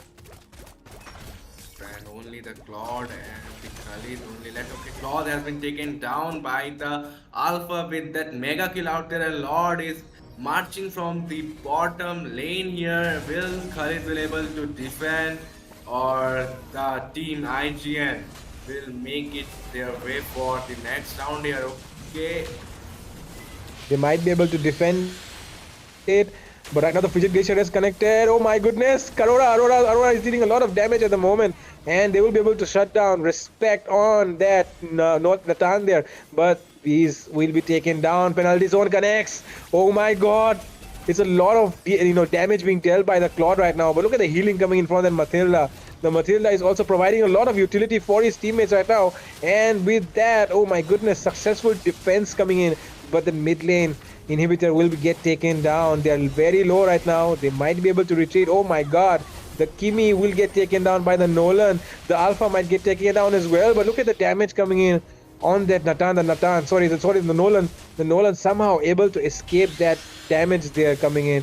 Frigid Glacier has been popped off to secure the base. Oh my goodness. Oh, shutdown coming in from Nick. It might be a triple kill. Triple kill by Nick. Oh my god. Things have turned around, I guess. only the Nathan is only left out there. Will he able to end, or the Team Fusion Prime will make the comeback out there? We have to wait and see. And that Terisla, like, he was sustaining quite a bit out there during the match. Like, his sustainability was insane. I thought it got nerfed somehow, but then I don't feel like having the anti on the Terisla. Like, yeah, he's literally sustaining a lot, like sustaining the damage as well. And Nathan may be in danger. He might be in danger because Nolan is out there. Alright, okay, that's an Oh unstoppable wow. fight that Nathan as well as the Nolan. They are both of them taking out each other. Both the damage output dealt by both the side are insane. That's ridiculous damage coming in from Natan. Respect just showing why he needs to be shown respect at the moment. And with that, the second Lord is up as well. So definitely the Lord will go into the side of Team IGN because the side of Team Fusion Prime do not have their jungler available at the moment. And Alpha already onto that, already onto that Lord right now. And the Matilda is providing a vision for them. The Alpha. Oh, Curse of Blood connects well this time. The Alpha might get taken down, but the Claw has been taken down first. And the Alpha is low on HP. Will he get slain? But no, he will be able to make the escape thanks to the Matilda and her healing coming in. And right now, the Nolan is looking for something there, but right now he will be caught out in a very awkward position. Will he be able to make the escape? I doubt that because he's being surrounded on all sides. Vivich is checking those bushes. The Nolan will be able to escape, but no, Aaron the Creator is there to do his job. He's able to. Whoa. Whoa. Look at the reflex coming in from the Natan there. So Nolan there. And definitely they will be able to end the game, I feel like, right now, because IGN have a lot of damage, they have a lot of sustain. The Khalid though somehow able to sustain still. Oh my god, but he will definitely get taken out by the Nathan there. And with that, ladies and gentlemen, I'm telling you, it's a wipeout right now for Fusion Prime, and the base has been locked down. IGN secure a very easy 2-0 victory over Team Fusion Prime. No sweat. And we can have that the IGN will proceed for the next round there, and that was an interesting gameplay coming up by the side of IGN in both matches, in the match 1 as well as the match 2 here. And that's a nice gameplay we seen from the side of IGN. Automation Fusion Prime, they did try it out their best, but then yeah, it's IGN. Ladies and gentlemen, you have your next, you have the quarter finalist of Bengal server right now, and it will be IGN who will be proceeding to the next round, and Fusion Prime will stop their journey with us here. But definitely kudos to Team Fusion Prime for putting up such a nice show. They tried their best. They defended so well. They took down the Lord as well in that first game. They, almost making a comeback, but yeah, things were not in their favor today. IGN just rolling so hard. And with that, definitely, this is me, Fredo, and Sekai signing off for the day. But don't go anywhere. We'll be back with more matches tonight. So definitely stay tuned on the stream for more action.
Hello, welcome, ladies and gentlemen, to Legends Unleashed once again. Welcome, and tonight we are looking at a really intense match that is going to go on, and it is going to be the very first match as well. So, on the blue team, we have Fourth Dimension, and on the red team, we have Celsius Esports. I am your friendly neighborhood caster, Sebastian, and I think we're gonna go see some really intense battles. So please, come on, guys, stay tuned. Like the stream and share it as well. You know, friends and family. You know, there are really intense battles coming up as well. And look at that, we are seeing a Chip ban from Fourth Dimension. We all know how Chip is such an annoying hero as well. And we are seeing a Suyu ban. Suyu is a really annoying hero. I will say this and I will always repeat it because, you know, he is not a force to be reckoned with. He has no nerfs as well. And with that, I think we're seeing a really dangerous play as well. And with me, I think we have Peachy here. So, Peachy, how are you? Hello, Sebastian. Hi, and I am doing well. You know, today it was kind of a hectic day. We are just all running around here and there. But again, look at that, the match is on. Please let our viewers know that whose match is on. Yes, definitely. And I think here we're seeing a really uh, strong teams coming up because we have witnessed both of them, and they have played their best as well. We're coming up. We have Fourth Dimension on the blue team, and Celsius Esports on the red team as well. This is the first round of the match. Need I remind you, people? Remember, once again, this is powered by Vista, and this is going to be MOBA 5v5. So yes, Peachy, what are your thoughts on the bans here right now? You know, the bans really look fantastic so far. They are just target banning. They're just choking down those heroes that are truly annoying. The Ling, the Fovias, Fluyu. You know that these are the heroes are in the meta right now and are creating a lot of havoc with that. I'm looking at an Alice as well because Celsius Esports, we know that they really like to play the very tanky heroes. And yet again, they have banned it. It looks like Team 4 Dimension have really done their homework. I agree with you. The Alice jungle is not to be messed with. And I think you were seeing a really strong EXP laner here, or a roamer, possible roamer, who is a Khalid once more. As we all know, Peachy, he just came up on the meta, like, you know, he was just playing hide and seek with us. And he just came back out instantly tagging every single one with his buff as well. So yeah, and we're seeing a huge usage percentage of Gatot as well in almost every single rank game. Oh, yes, that is true. You know, Garud cards are truly good hero. He has that CC, he has the taunt, and you know, he can two-shot a Moscow, which is quite a problematic. Looks like Team 4 Dimension have picked up for themselves so that they would not be giving it away again. A Moscow coming into the play, that means there is a lot of opportunities for them to split push, to actually take down, you know, a lot of heroes into the late game as well. I agree with you as well here. And we're seeing an alpha jungler right here, especially against the Khalid and the Gatot. This is going to be a really good counter pick coming here because of his true damage as well. So, Peachy, tell us your insights on alpha right here. Alpha, it is kind of a situation pick. I'm really not sure why Team Celsius Esports wanted to pick it quite early, given there is no jungler onto the side of Team 4 Dimension yet. But we will be knowing that very soon. Again, Alpha is one of the main counters for that assassin heroes. But again, Ling, the Suyu are still banned. There's a possibility of Hayabusa coming into the play, but let's just see what they are going for. But I'm looking at a Vexana getting banned, and as well as an Aurora. It looks like Team 4 Dimension, they really don't have a mage, they don't have a jungler. So let's just pick out all the good mages that could really give a problem for the side of Team Celsius Esports, and they have done it. Now, Sparta going in for a golden roster, which is very out of meta, but probably can be viable, don't you think so, Sebastian? I agree with you here. He has the abilities of a fighter and a marksman, and they both have like really, really unique passives that really gives him an extra bonus attribute, I'd say, especially against squishy heroes like Moskov or like tanky heroes like Khalid and Gatot as well. So I think maybe Sporta is trying to cook something here, and I think we will be seeing that in this coming up round right here if he does decide to pick that Roger. Oh no, and Edith is swapped out with Boy Cole right here in the final moment. Oh, okay. Looks like an Edith coming into the play. That means it is going to be one of the counters for the Khalid. Again, Khalid has to play it very slow. Even though he has that early game, he really cannot make that blunder trying to go against a Edith. Edith is too powerful, but when I'm talking about the 1v1 situation that if Khalid and Edith have, definitely the Khalid is winning. But okay. From the side of Team 4 Dimension, they go in directly with a Lilia. Do you think that Lilia pick is quite viable, or could they go on and for a Zas? I think maybe the Zas could have been a really good pick here, but then again, we cannot underestimate the lane clearing of Lilia and how fast she can level up because of that. She can just go into any lane, just clear that up within a few, like not even a few seconds, within almost half a second, and then she'll just leave away and take all of that gold and all of that EXP as well, and that is going to be a really maybe the game changing here. And with Joy coming in on the Bane jungle as well, they are not messing around. They really want to get this win, and look at that. I think 4th Dimension are going in and trying to cook something up with their Moskov as well into the goal lane. Beautiful. Oh, a quite strong pick coming in from side of Team Celsius Esports, I do believe so. Nathan, that means they have their late game secured as well as on the side of 4 Dimension. That's the same case, Sebastian. But that Bane pick coming in, I am really, really scared of that because you know that Bane is going to have that power spike around the mid game to the late game, and he is going to create a lot of havoc with the deadly cats. Alpha able to dodge that maybe with the Alpha charge, he could do it, but let's just see what happens. We are under the loading screen. This is going to be the match between 4 Dimension versus Celsius Esports. And I agree with you as well that Bane is not going to be a pretty good side, to go against right there, and it is not looking good if they do get that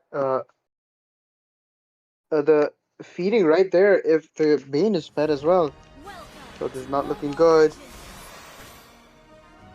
And welcome everyone, ladies and gentlemen, to the land of Dawn. We are looking at the junglers here. They're definitely going in and making sure that they're getting that help. You need to really love your junglers, otherwise they are not going to be able to farm up as well as they can, like the other jungler on the enemy team as well. So Ichi, what are your thoughts on their lineups as well? Oh, the lineup is definitely strong on the both side, but I'm definitely leaning towards Team Celsius Esports. They do have the late game secured, but again, they have that Matilda, which again give them the guiding light, so they can come out from a difficult situation. But look at Team Celsius Esports playing it very aggressively. They are trying to take all that.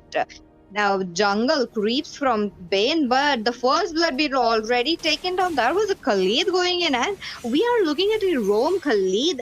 Nathan losing out quite early. Not a good sign for Team Celsius Esports. This is looking pretty strong here, and I think maybe the Matilda here is going to be. Oh my gosh! Look at that! Did you see that? That was a beautiful flicker play coming in by Boy Cole right there, but I think he will be taken out by that bounce of his first kill right there, the crab cannon right there, going in and bouncing in, dealing that crit and bonus damage, absolutely obliterating Boy Cole right there. Oh my gosh, that was a beautiful flicker play coming in. Did you see that? Oh, that was a very good Earthquake Shatter combo coming in, but again, Khalid trying to go in, trying to attack that Matilda. He's trying to get that blood, but will he be successful? Deadly Catch dealing damage, doing knockups. Matilda in a very safe spot for now. There is this Zushin still coming up with the Lantern Flare. She might be in some trouble, because there is no Matilda to save them right now. That looks like the turtle domination is into the hands of team for dimension, and who will looks like Jay was able to pick up the turtle right here, and with that team for dimension are dominating and leading as well. That is really strong play coming in with that Catot, especially even though he lost that first kill into the Edith right there, he made sure that ultimate connected in and guaranteed his team that retribution right there to get that extra EXP and gold right there for his teammate. And I think Alpha really needs to get back on his feet, because if he does not, it's gonna be a really, really shameful event here happening. He's gonna be really underfarmed, and that's not gonna look good for his teammates as well. Oh my gosh, that gang coming into the bot lane, but I think with Nox in the team, with that Matilda, they are not gonna be looking at an easy gank right there. Look at Jushin with the Lantern Flare trying to deal as much damage, or like trying to get as much vision as she can for the team as well. Oh, that was a beautiful ultimate, but I think Lilia will be saved by that ultimate right there. Black shoes definitely. The black shoes definitely come in handy every single time that the Lilia is in jeopardy. But again, look at that. The tempo is definitely into the hands of 4th Dimension. Edith looking in quite a trouble. Khalid going in with his pass, so he is able to deal a lot of damage. Now, Edith is forced to go back to the turret. She has no HP left. Oh, she's forced to go back directly to the fountain. On to the other hand, Alpha. Looking at Alpha's farm, that's not quite a lot. Bane is definitely having that upper hand against an Alpha right now. That is not looking good, because Shang on that Khalid is such a menace to deal with, and he knows that, and he also has that heal as well, so he does not really need to recall like other heroes right there. And I think this is going to be a real dangerous spot here for Shang, and it is looking into a dangerous area. That full stack of Edith is open as well, but he's not using his ultimate in. What is happening right here? The ultimate can be used to deal all of that damage, but he's not going in at all. That is true, but look at that Moscow getting that spear of destruction onto the Nathan, who was stopped of farming. He went all the way, talking about the Moscow, he really went all the way there to help out to the farm, and there we go. He did help, and he did manage to save his turret as well.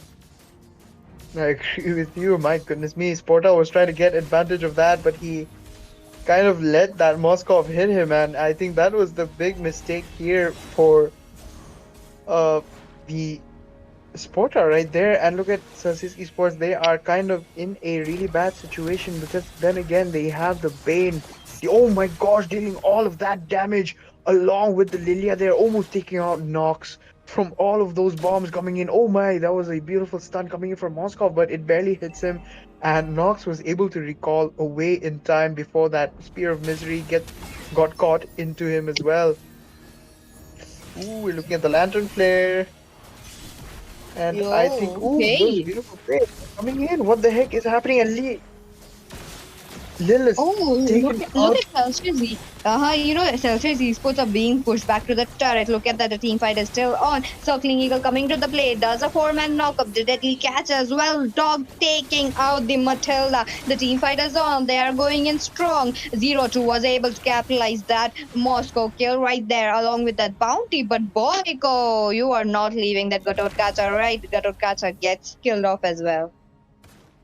That was a really strong play coming in, and I think Celsius Esports are getting back on their feet. And with that, look at that, the Edith and the Gatot both have gone in for that Thunder Belt as well. This is going to be a really good item here, because it is the early game as well, and if they have the more stacked they have, the more tanky they're going to be, and I don't think they're going to be needing any more uh, defense items right there, if they do get that stack up, but then again, Jay with that Bane is not going to be messing around because that penetration coming in from the first kill as well, it's going to deal like at least 1000 to 1800 damage in the mid game as well.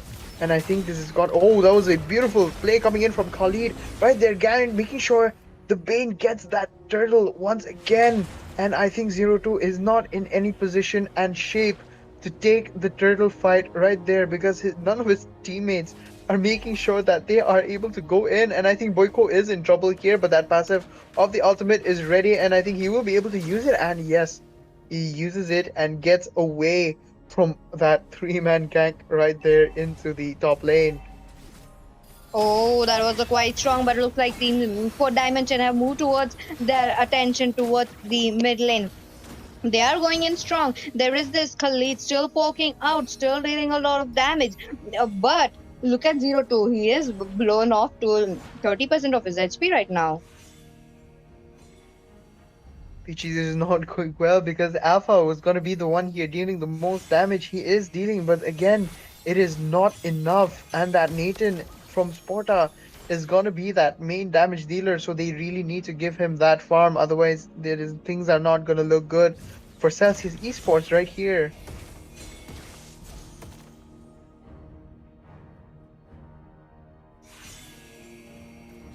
And I think that, oh my, Jay is in trouble right there. That Earthquake Shatter coming in and the beautiful ultimate coming from Jay. And I think it's not looking good. And that was a beautiful outplay coming in by Jay on a 3v1 situation, but is able to take down one and get away with that as well. Oh, with the help of Lantern Flare, Zushin has their enemies. She knows where the enemies are. But again, Alpha's blue buff is getting invaded right now. He has to Alpha charge in a very defensive position to survive that massacre out. Blue buff being taken before, and the mid turret as well. This is a very big loss of neutral objective into the sides of Team Celsius Esports. What is happening? As much as I know Celsius Esports, they were strong enough, but maybe there is some kind of change of lineup which is affecting them right now. The score being 6-3, the lot being taken. This was a very uncontested dot into the hands of Team Celsius. Oh, another Spear of Destruction connecting, and it will be on to the Nathan this time. And Moscow, his Spear of Destructions are on point. I agree with you. So far he has used around 4, and I dare say he missed only 1 right there, and it went in between the Yujin and the Edith as well, and barely missing out on getting maybe a possible kill streak right there. But then again, you can't really mess out and just use that skill whenever, and it's going to be a really bad play here, because if he does dash into the wrong place of where the ultimate has landed, it is not going to look good. And I think this is a beautiful play coming in by Jay with that ultimate of Bane, and it is looking good for 4th Dimension right there. And that Avatar connecting into that beautiful turret right there, and I think the turret inhibitor will be taken down.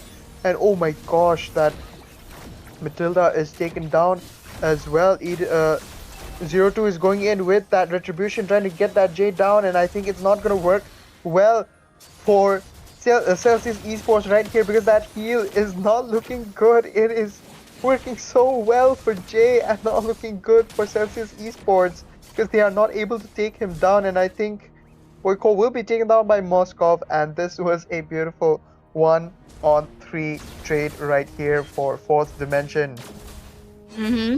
Oh, that trade was not good for Team Celsius Esports, but again, Team 4 Dimension are able to capitalize it very well. Team Celsius Esports really need to start grouping up and do damage one by one. We need that either to give a very good set for the team. Maybe we are Mhm. lacking some kind of hard CC tank besides that Matilda. You know, if they picked up a Tigreal, I think it would have gotten very much easier for that Alpha to jump in. But Mhm. there's no one to zone out the Lilia who just took out the Alpha to the last team fight. So maybe that is where the problem arises. But again, this is a best of 3 matches. So maybe Team Celsius Esports will know their mistakes and they will come back to from the second match. I do have high hopes for them. Right now, the Lord will be spawning up in less than 30 seconds. This is going to be a very crucial Lord for both of them. Because if Celsius Esports get the Lord, they can push out some turrets. They could at least take those inhibitors. But if Team 4 Dimension gets it, it is kind of very. They could go in very aggressively because they have that Khalid who is onto the roam. I agree with you as well, and I think Boykoi is kind of not using his ultimate on time, even though the passive is fully stacked out. He's not using that ultimate and giving them that edge that Edith can really bring out. You understand what I mean, right? Ah, that's true. Uh-huh. You know, Yeah. that is why that they are kind of losing right now. But again, Team Celsius Esports, as I mentioned, they need to team up. They really need to play it one by one so that they could get their items up. We are slowly creeping towards that late game. That means that Nathan still has a chance to snowball. Yeah, exactly. I agree with you. He has died only once, but his gold will definitely be really high. There is a 5k gold difference, but then again, it is 13 minutes into the game, and I think there is not much of a difference. That Spear of Misery, a Spear of Destruction coming in once again. Look at the Matilda going in and stunning 2 or 3 of them right there, and the Alpha goes in and takes out Jay once again, but this is not looking good because they really need to take them down. And oh my gosh, that Avatar coming in with the Edith as well, and I think this is not looking good for 4th Dimension because they will be taken down on a 3 versus no trade at all. That was a beautiful play, and I think Moskov here will be in trouble if that Matilda gets his ultimate. But oh my gosh, 0-2 misses his ultimate, and I think he will be saved by that beautiful miss from 0-2 right there. What a team fight coming in. This is what I was talking about, Sebastian. If Team Celsius Esports play together, they can really win that. Zero trade onto their side, and yet they were able to take down 3 people, even though they were losing out. Oh, but Moscow onto the killing spree. He takes down that Edith, but the shutdown going into the hands of Sparta, the Nathan taking it over, the deadly catch coming into the play as well. This really helped the minions to go away, to kill those minions. But again, the gold, talking about the gold difference, this is definitely into the hands of Team Dimension. Yeah, I agree with you as well. They do have that goal lead once again, but I think it will the Team Celsius Esports will be catching up on that because look at that. Nathan is going to be full built right here, and he has a ton of damage right there. Even the Athena shield is not going to work out.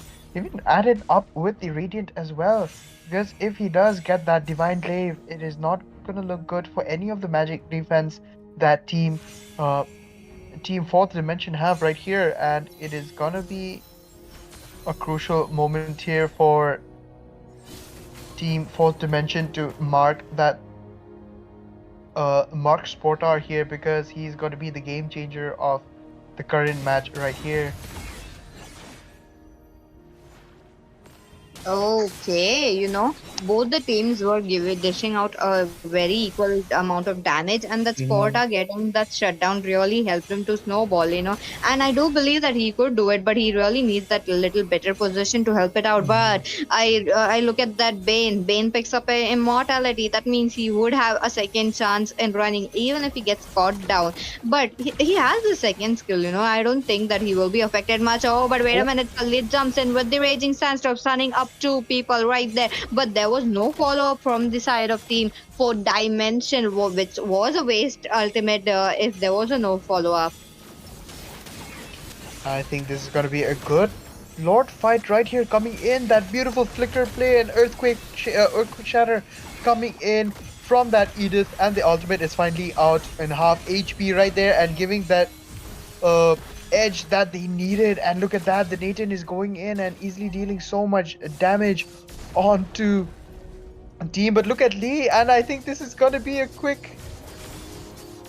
This is gonna be an easy win. Oh gosh, that was a beautiful outplay from Lee right there, backdooring over Celsius Esports. Even though they lost that group fight right there, they definitely won this match with the help of Moskov into that bot lane right there. Oh my gosh. The Benny QT play is already on. Looks like Jay was able to pick up a MVP for this match, and the itemization looks quite perfect. They really, Team Celsius Esports did pick up a glowing wand. They did pick up a 2 dominance eyes. So that was pretty good, but I'm sure the execution really did not work for them, and that is why they lost it out. But again, this is the best of 3 series. Are you excited for the second match? Because this is getting interesting. I'm definitely as well. They're going to be really shook by what Lee has done, but then again, they're going to be doing really, really great. And I believe so that Celsius Esports can make that comeback as well. So, guys, we'll be going on a short break while the teams get ready and discuss what they are going to be doing. So, we will be seeing you all on the next round.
We are on to the second round into the best of 3. We have seen that fourth dimension really did an outplay with that beautiful Moscow play coming in from Lee, and I think this time they're going to be really, really careful here, because if they do mess up this game, it's going to be a very dangerous loss for Celsius Esports. But Peachy right here, I think they're going to be able to make a comeback. What do you say? Or death. Oh, I do believe that Celsius Esports can really make that comeback, because we are on to that second match, and a very crucial match, a match point for the side of Team 4 Dimension. If they win it, they are taking away a victory and proceeding towards the next stages. But again, Team Celsius Esports, they do have another chance to battle it out, and with that, the draft is on. The Alice getting banned, I think that is a perma ban coming in from the side of Team Celsius Esports. But the Khalid ban, this time Team 4 Dimension really don't want to give out the Khalid to the other side. I agree with you right there. They do not want to probably make a repeat of what happened, because that roaming coming in from Khalid was such a painful thing to go against, and I definitely would ban him out if they do get that first pick. So yes, these are really good and powerful bans coming in from both the teams, trying to cancel out each other's main heroes and also their comfort picks as well. And I think this is going to be an interesting 2 more bans coming in. What do you think about that, Peachy? Oh, the picks are definitely interesting. So you getting banned as well. Looks like Team 4 Dimension, they really don't have an answer. They really don't have a counter for the side of for the Soyu. But again, 4V is getting banned. Looks like I think Team Celsius Esports are looking to pick up a chip this time. I definitely hope so, because that's gonna be the game changer right here. Celsius Esports really need to get back on their feet, and hopefully so that chip will be open for them to get back on track and get back that match they have lost as well. Who said there are no shortcuts in life? Oh Mm-hmm. I no! literally invented one. I think Chip is also a permanent ban here. It's not looking That's good because damn BG, my goodness me, he's been banned out in so many tournaments, you know. So I think mm-hmm. this is gonna be a really sad. It's really sad for Chip here. That is true. Even if you know how to counter that chip, there is like a slight annoying character that he is like that one anime character that you don't like. He can actually bring you that 1v5 situation every single time. And imagine you're a link split pushing and you just see a chip opening up the shortcut. You just don't want Oh that. no. Again, moving back to the draft, look at that, the link coming into the play as well as a high loss. This means the high loss has a high chance to go to the exp lane, and team Even when all is forlorn. 4 dimension can actually pick up a support tank this time. I agree with you as well. And look at that, we're seeing the Vixana pick right here. This is going to be very interesting because that Eternal Guard is going to be dealing so much damage according to the lost HP of the enemy as well. So, I think Celsius Esports here, they finally have a really good chance, and the Ling is opened up as well, and they took that opportunity to get that Ling away from Fourth Dimension right here. But I'm looking at a really good counter pick coming in from Team Fourth Dimension here right now. Oh, even I want to see that counter pick coming. There is still Aurora yet to be taken. Looks like they are going in with the Aurora as well as the Edith. As a glacier's heart. And oh my gosh, I think Edith here is going to be a really good pick here if they don't ban either. So she's always open for the team to pick as well. But then again, she's a really troublesome hero to go against, and it is not going to look good if the team isn't going to do well even with the Edith there. So again, we have a Aurora, so that Glacier is going to come in really handy as well. So Yes, definitely. Aurora is able to chunk down a lot of HP and as well as a lot of CC into the battlefield, which is much needed right now. But as I mentioned, that team 4 dimension actually go in with a support tank and they do the same. Matilda coming into the play. That means that ooh. Team Celsius Esports, they really need to get a counter. They need an answer probably because the link is still there as the first pick. I agree with you, and even so, they might need an anti-tank hero to get all of that super HP that Hylos is gonna have. He's gonna be really tanky with so much HP. You may feel like you have enough damage, but you never have enough damage to go against a Hylos solo. So yeah, this is not looking pretty for Celsius Esports here. Test. Alpha is online. And with that, I think we are seeing an alpha ban finally coming in because that alpha was dealing a heck of a ton of damage there, and it was definitely shutting them out early into the late game group fights that were happening right there. And with that, I think we are seeing a Ruby ban as well. Ruby has been doing so good into the gold lane as well. So this is looking pretty, I say. Peachy, what do you think about that? Oh, this really looks strong. Looking at the draft as well, the Ruby getting prioritized very late, which is quite surprising to me because that she has that spell where she can deal a lot of CC, she can do a lot of ultimate as well. With the I'm offended, she can literally pull you into the turrets. With that, this is quite strong. But Team Sport Dimension, they go in for a Nathan ban as well. Last ban coming in from Celsius Esports. Will it be a marksman? Maybe a Moscow? I agree with you as well because that Moskov was dealing so much trouble for the team, and I think the export is banned out instead. It was beautiful play coming in. And they're going in with the same Moskov pick once more. I think he's been doing such a good job on Moscow that I think, they just said, you know what, pick him again. We want to win this. I think they're just like that right now. Oh, that is true. I was expecting some other marksman coming into the play, but looks like they are just picking up those same heroes that they will be dominating. I was expecting that Moscow getting banned, but that was not the case. They still have a chance to pick out. Maybe a Beatrix could be a counter for Moscow. What are your thoughts on that, Sebastian?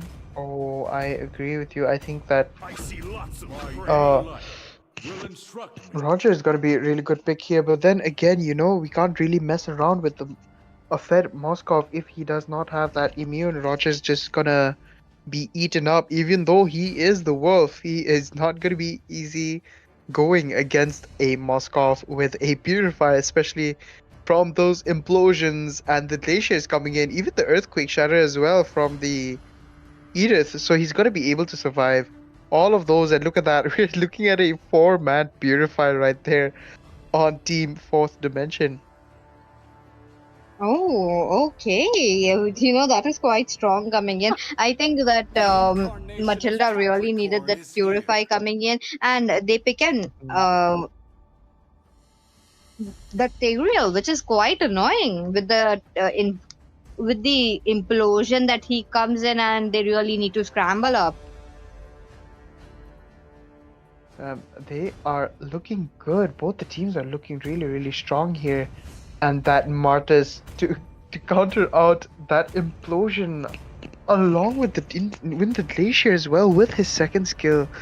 This is not looking pretty. If the jungler is not being able to be stunned, that is going to be a huge issue coming in for Celsius Esports there. But then again, they have the Ling who can really out counter that Martis once again if he does get all those blades from his Tempest of Blades as well. And it is looking good for both the teams, I would say. And I hope so this time, they can definitely get that comeback again. And ladies and gentlemen, welcome to the Land of Dawn. We are finally looking into the second game of the match between Fourth Dimension and Celsius Esports. Oh, look at that. This is getting... this is getting quite interesting, I do believe so, because it is a match point for Team 4 Dimension, and already they have requested for a pause. I would say the teams that really do love helping out their junglers, they do end up winning a lot because, if they get that buff earlier, as early as they can, they are able to rotate around and get whatever is necessary to get to that level 4 they very much need, and is going to be able to get into any ganks that is possible in any single lane that they are in as well. And I think maybe they are trying to point out on a really they really need to check it out right here, because I think they gotta take their time. They really need to make their plays in here and all of their synergy as well. At an easy first blood here coming in for Fourth Dimension, but then again, that Tigreal's second skill, that dash away, is a little too annoying to go against. But then again, it is kind of slow, so they will be able to catch up on that. And I think the EXP lane is in trouble right there. And Moskov, look at that, he is going in strong and making sure that none of the farm is going into Moskov as well. If he, Roger as well. So if he can get a hold of that minions there and not clear it out, I think they have a really good chance. But look at that, there's two people into that bush right there. Aurora and the Edith as well is not looking good, because if they get ganked out by that Hylos and the Martyrs there, I think it would have been an easy first blood right there for Celsius Esports. Okay, that is a lot of things going on, but Sebastian, can you take it over for a few seconds? Absolutely. And look at that, I think this is a really strong turtle fight coming in. Look at Martis, he's not ready. Jay is not ready to go in, but that ultimate coming in from Alpha is there. And I think the Ling with that ultimate is making sure that he gets that. And the first blood definitely goes to that Martis as expected. That second skill of his, that CC immune, is a little too much to handle, especially against heroes like Aurora and the Tigreal's implosion as well. So that turtle will be taken away by Ling, but the first blood will be taken down by the Martis from fourth dimension right here. Look at that, they're jungling into that lane right there, and I think they're trying to catch up on the... Oh my, that was a beautiful play coming in from the Tiger, but then again they have that Purify. It is not looking good, and the Matilda is there. 0-2 is waiting in to maybe get into that Martis right there, but I think Martis will have that second skill, and he will not be an easy target to deal with. Then again, you know, they have the Aurora to stun out any of that anti-CC right there that Martis has, and it is not going to look pretty if he does get that stun onto Martis into a perfect situation right there. Look at that, you do not want to mess with an Edith over there as well. And I think Roger is going in and he's getting that farm up as well, and he needs that farm up because if Moskov is the one getting farmed up instead, it's going to be an easy loss because no items is going to help Roger go against that fed Moskov as well. That was a beautiful play coming in, that Ling play coming in with that ultimate and guaranteeing that kill onto the Moskov with the help of Roger there. That was a beautiful play coming in from Sporta and 0-2 right there for Team Celsius Esports, and I think they can definitely make a comeback up here, and I hope so that they are able to, because if they do lose this round right here, they are going to be losing the best of 3 of the final match of the evening as well.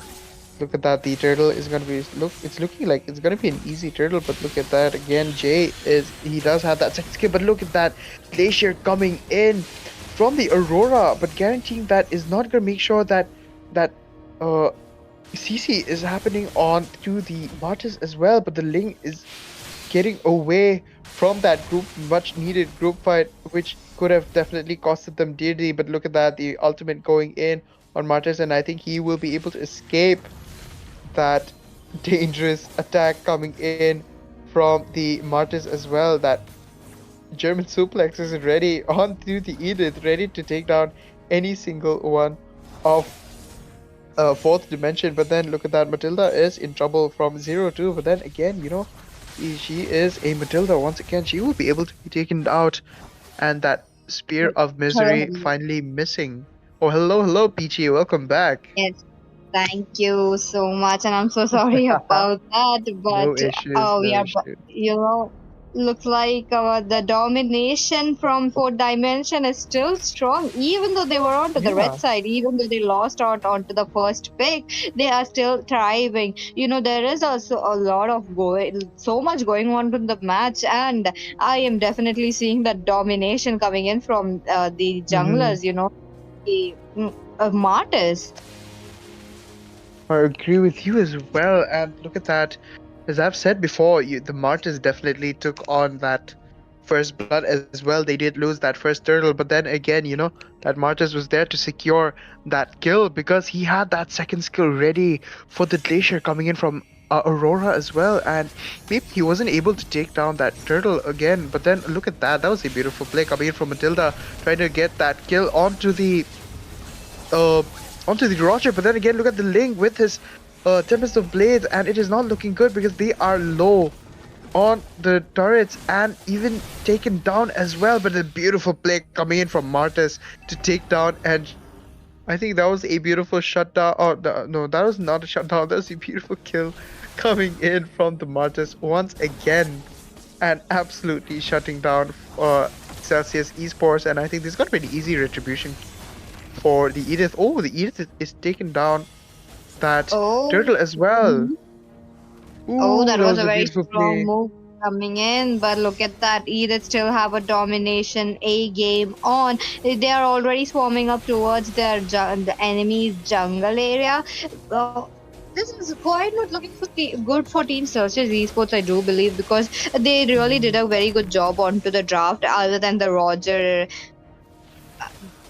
goal lane that I'm seeing. But again, a phenomenal job coming in from Team 4 Dimension. I agree with you. And look at the itemization right here. Moskov is looking pretty strong into that corrosion and the golden staff as well. But then again, that Roger has that Sky Piercer to guarantee that kill, and if he does stack that up, it's got to be a menace for the Aurora and the Moskov on fourth dimension as well.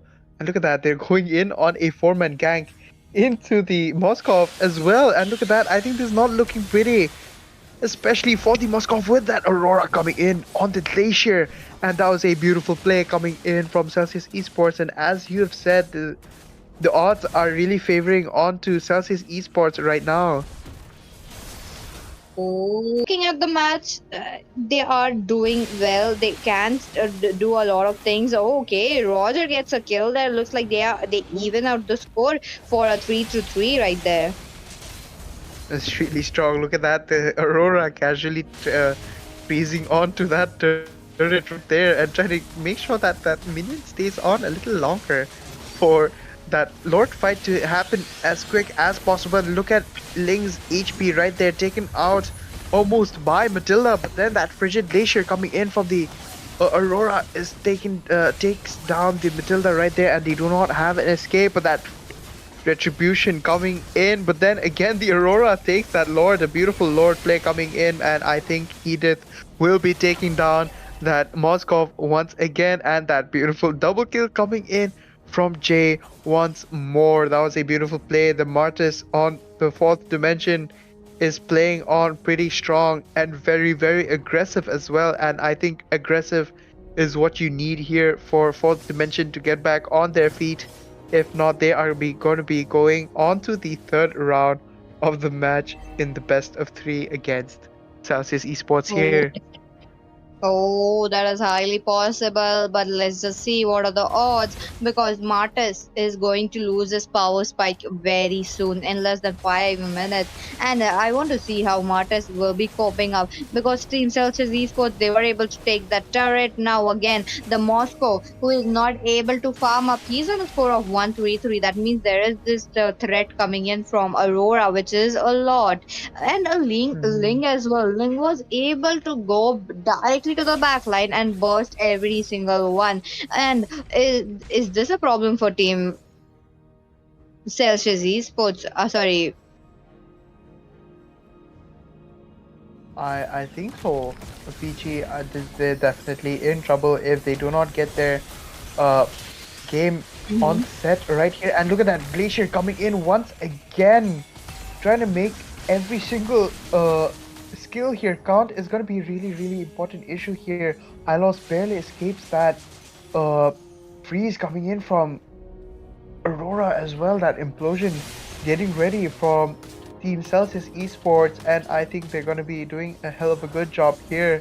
That implosion has been really, really wonderful, taking in at least 2 people there. But then again, you know, there's not really much from the Celsius Esports there. They're not really following up on his implosions as well, and I think Moskov is in a big trouble right here, and he will be able to escape that thanks to Matilda and Martis as well. Oh my gosh, that was a beautiful play. Glacier coming in from that Aurora. What is happening here? Oh, that was a very good. Okay, look at that. The team fight is still on. There is this exchange of blow coming up, but the glorious pathway will be helping the team members of 4 Dimension to win out and disengage. The turtles are being, the turrets are being taken left and right. They are dominating. They are maybe taking it to game number 3.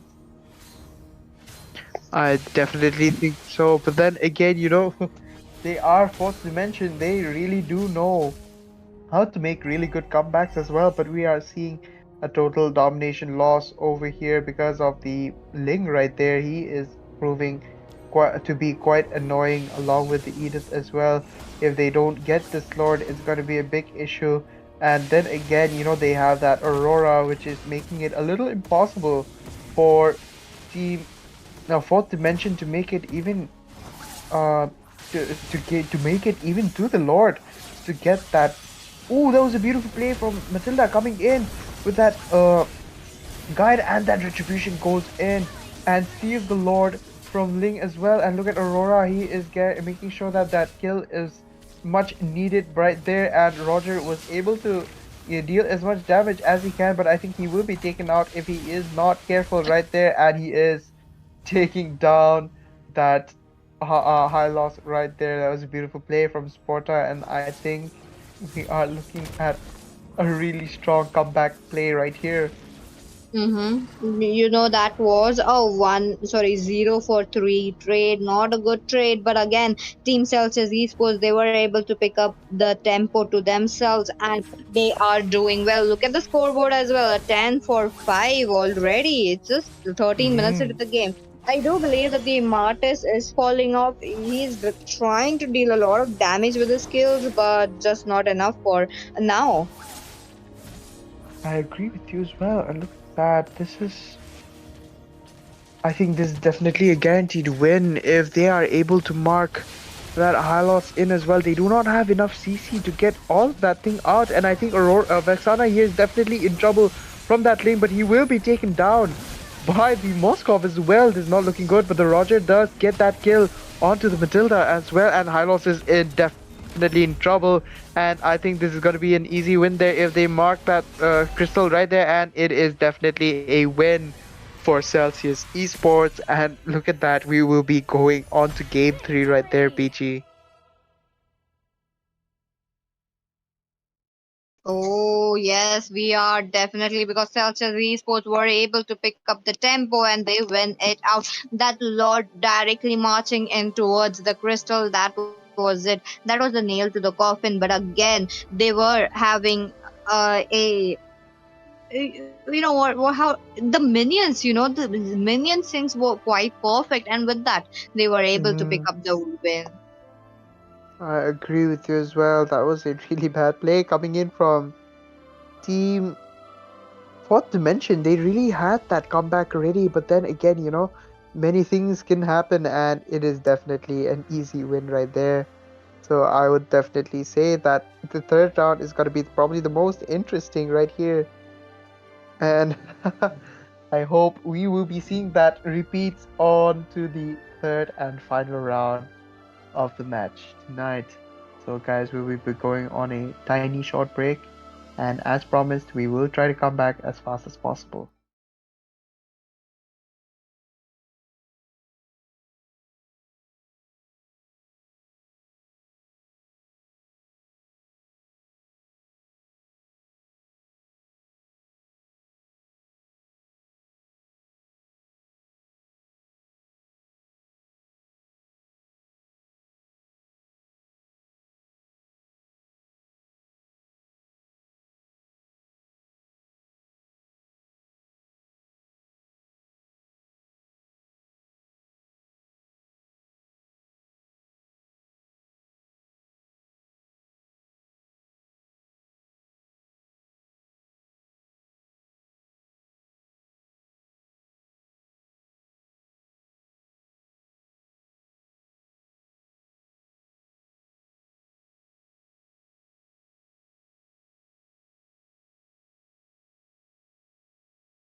Okay.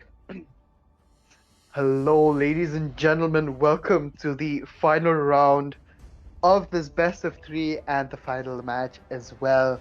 This is going to be the determining match between the two, determining win between the two matches right here. And the two teams, these guys have been playing really, really beautifully well. And once again, I'm your friendly neighborhood caster, Sebastian, along with Peachy. So, Peachy, what are your thoughts on this game right here? Oh, I was not expecting a game three, but teams such as Esports, they have outdone themselves. Mhm. They have taken up the challenge, and we will be proceeding towards the game three. The pressure is high, the stakes are high as well for the both sides. Look at the bans coming. Look like it will be a similar bans coming in from these game one and game two. I agree with you. I think there's not going to be any change at all. Because we both know these guys are banning out the heroes so that both the opponents can play. So this is going to be a really strong lineup here. And then again, you need to be able to play almost every single hero in order to be really comfortable and not really mess around and make a really nervous play, especially during a really intense battle like this. Oh, that is true. They really made it I am the priestess of primal lightning. I agree with you as well, Pichi. Evil gods. And I think the Edith will be banned out by Fourth Dimension once more. Usually this time there's a little weird that he's banned out as well. I think Peachy's having a little bit of a network issue. Then again, there's no worries. He will be back definitely. And with that, Jay is on that Ling pick right there. Ling was definitely the cause of their loss on the second round. It was a beautiful play. And they definitely need to play that. And they really need to make sure they win this right now. Otherwise, it is not going to look good for Fourth Dimension right here. Muscle of iron. That's a beautiful play. I think we're seeing a Ruby pick once more. Finally, Ruby is not banned out. And we are going to see her probably into the XP lane or to the gold lane as well, since Gatot Gacha is picked out. I think we might see her in the gold or onto the roam. But I think if Boyko is playing, he is definitely going into the EXP lane. So those are my thoughts.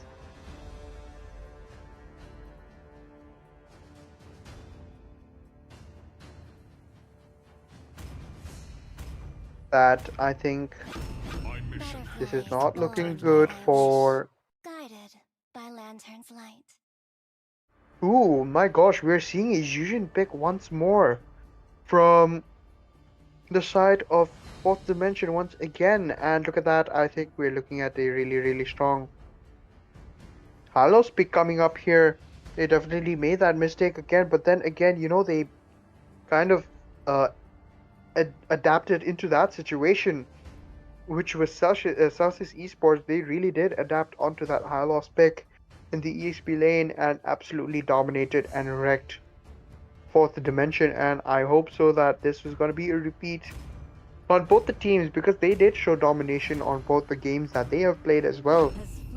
So we are looking into a really strong ganking and group fights coming in from both the teams.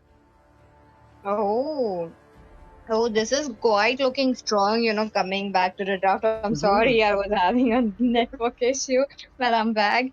They pick up an Aurora onto the side of Team Celsius Esports, a Gatot Kacha, or Ruby, looking very good. They could actually do a combo wombo coming in. Maybe the Aurora could go in with the Frigid Glacier, and the Gatot Kacha can jump with the Avatar of Guardian. This is what a gameplay that I am excited. Sorry, I really want to see, but again, other side, the draft is still strong enough. A Link coming into the play, as well as there's a Hylos, there's a Zushin as well. Zushin quite problematic, don't you think so, Sebastian? I agree with you. I've always been mentioning that Yuzhen is such a pain in the butt. You know?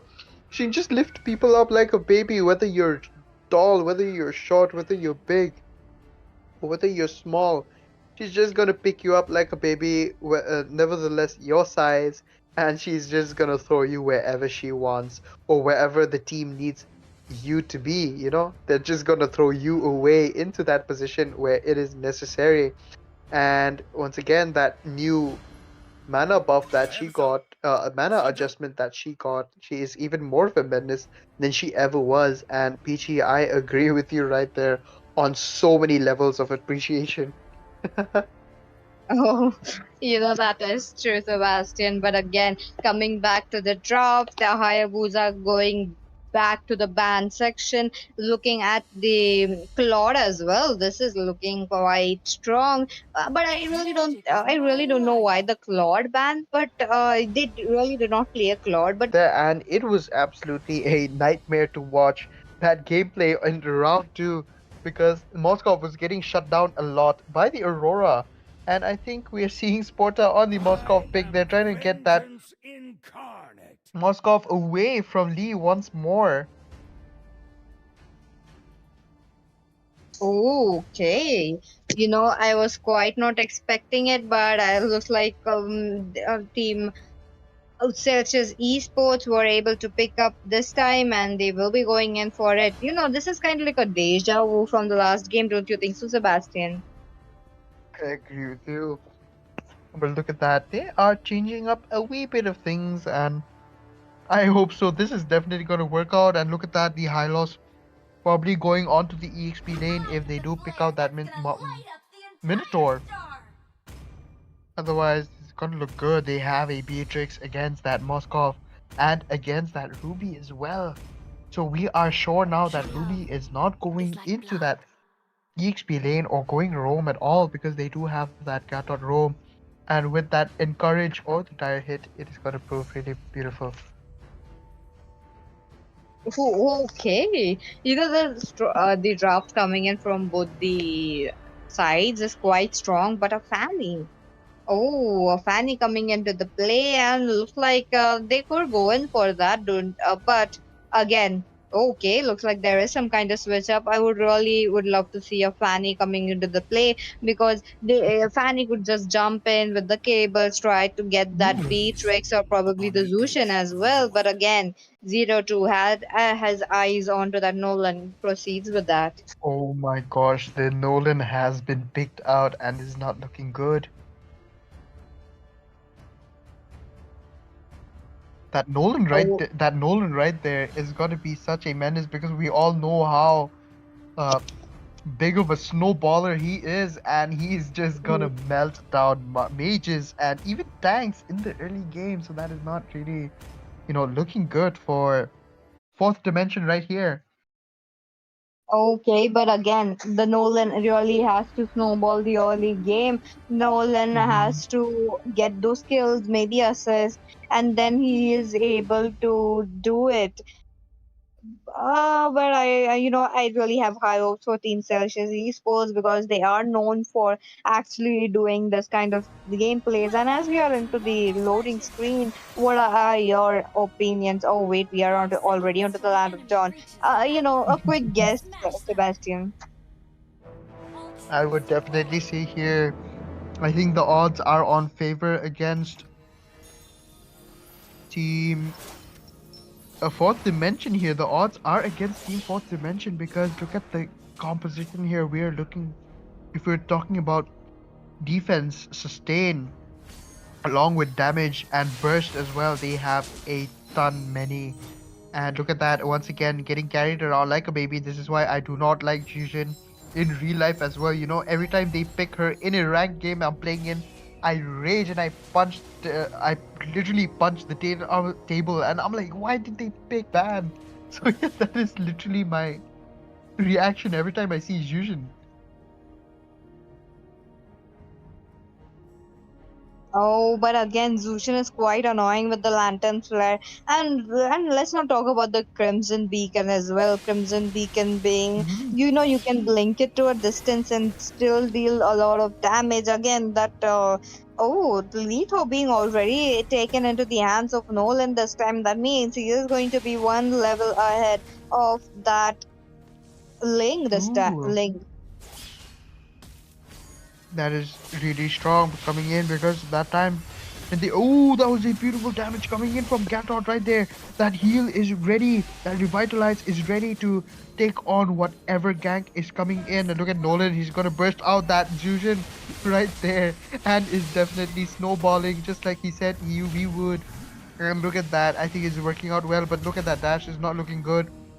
The high loss there gets that stun onto Nolan and stops his killing spree right there.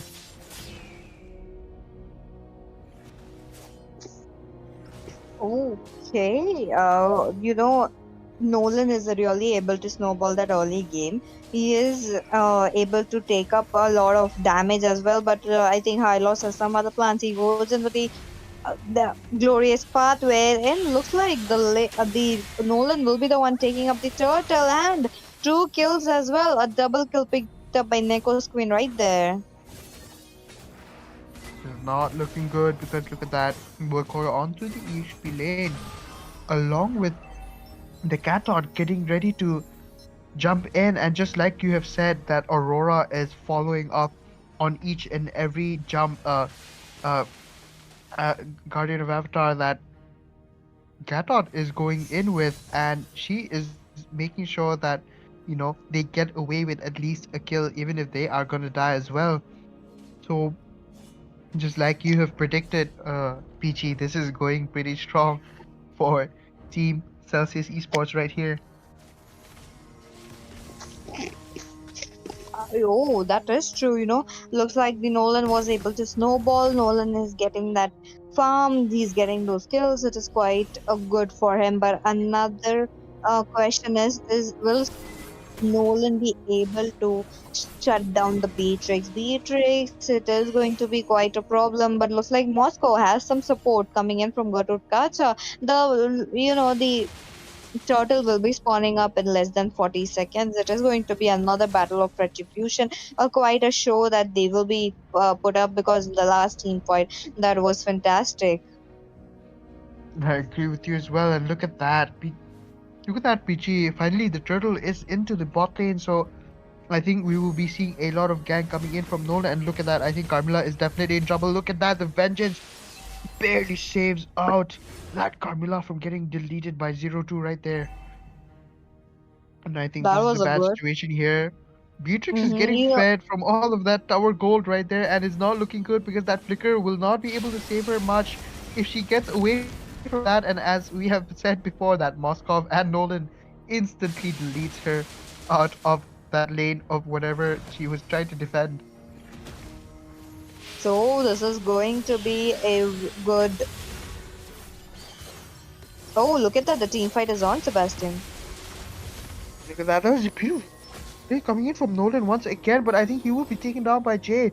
But look at that, he barely escapes with that invisibility coming in from Gatot once again. Ruby is taken down, but then there's not really much of a loss because they are into a 3-6 and they already have the second turtle as well. So I think Nolan retreating here will be a good. And oh my god, that was a beautiful spear of destruction coming in from Moskov and taking out that turtle right there, denying the fourth dimension. That was a beautiful steal, Peachy. Definitely, what a beautiful steed. That was a very good map of awareness. But again, Ling in trouble goes down into the hands of Nolan. There we go. It was the Avatar of Guardian who disrupted Ling. But again, a mega kill picked up by Nolan. He tries to go in for more, but looks like it will be a Carmilla going back to the base with a sliver of HP.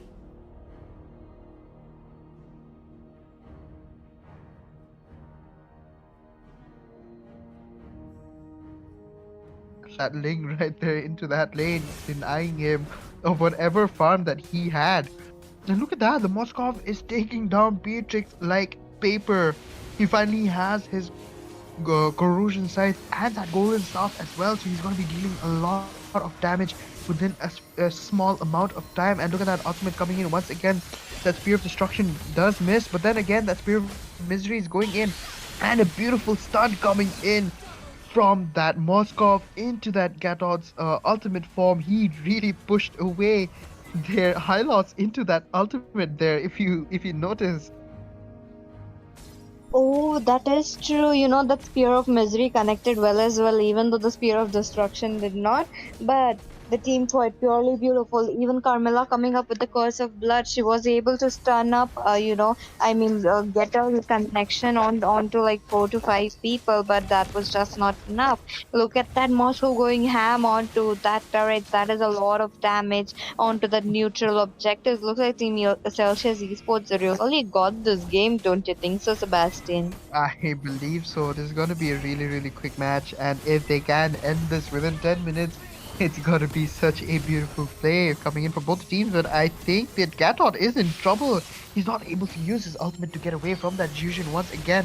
That Link coming in from Carmilla, but then again, that does not work out because that Moskov is very farmed. Look at that. He's not dealing enough damage required, and beautiful play coming in Oh, from that Moskov and that Flicker to get away from that inhibitor turret once again. Oh my gosh, and he has his DHS now. That Demon Hunter is gonna deal so much damage to Moskov, and look at that. Moskov is gonna be like paper to that Moskov is gonna be paper, but then again, look at that. That Hylos is even worse. It's like Moskov is cutting him like a hot knife on a butter right there, and it is not looking good.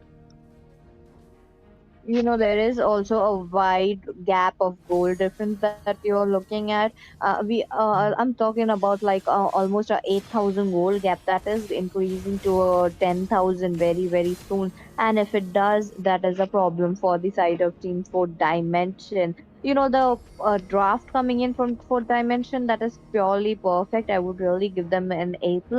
But the execution, it is quite lacking. They are not able to dominate Team Celsius Esports. On the other hand, Team Celsius Esports, who have picked up a very tanky heroes, they are able to dish out a lot of CC as well as tank. You know, look at that Ruby taking down another turret to their hands, and Garukas are providing a lot of damage. Sorry, not a damage, but the vision, and they will be just not doing it, not committing right there, coming in from Link. I agree.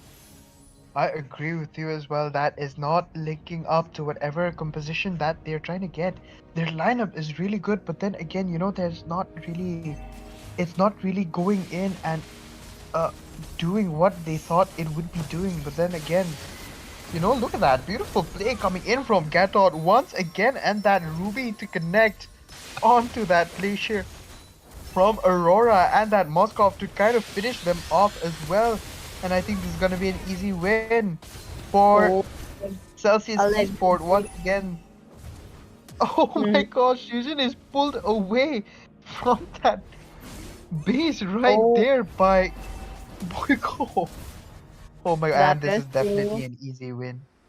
And I think we are finally finished for the match between Fourth Dimension and Celsius Esports. I think this was a very, very beautiful play coming in from both the teams, and I think they kind of lost their motivation and concentration right there when they had lost that second round.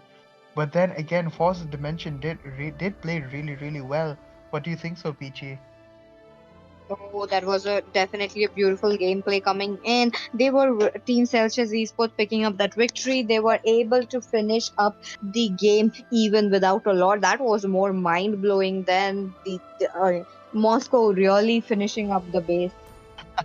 Exactly. He was unstoppable right here, and he had his items on. And look at that turret push. 28,000 turret damage given to him from him, and that 44,000 damage coming in as well.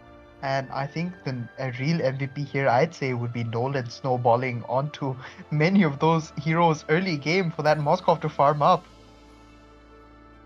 Definitely. And that was the gameplay coming in from Celsius Esports. I agree with you, and I think, Ichi, we are finally done for the matches of of today's evening right here. So, but do you have anything else you would like to add? Today that was definitely exciting. A lot of good matches that we have seen, especially the last match that I have seen. Our team Celsius Esports, even though they lost it out to the first match, they were able to pick it up and get that victory. Looks like what I've expected is coming true, and I'm really hoping to see more exciting match tomorrow as well. I agree with you, ladies and gentlemen. We will be going off. We will be signing off here, and please make sure you like the stream and share with your friends and family as well, because stay tuned, we are not finished. There are more bountiful and awesome and plentiful gameplays upcoming for the upcoming days as well. So I hope you guys stay tuned, stay safe as well. So good night, everybody.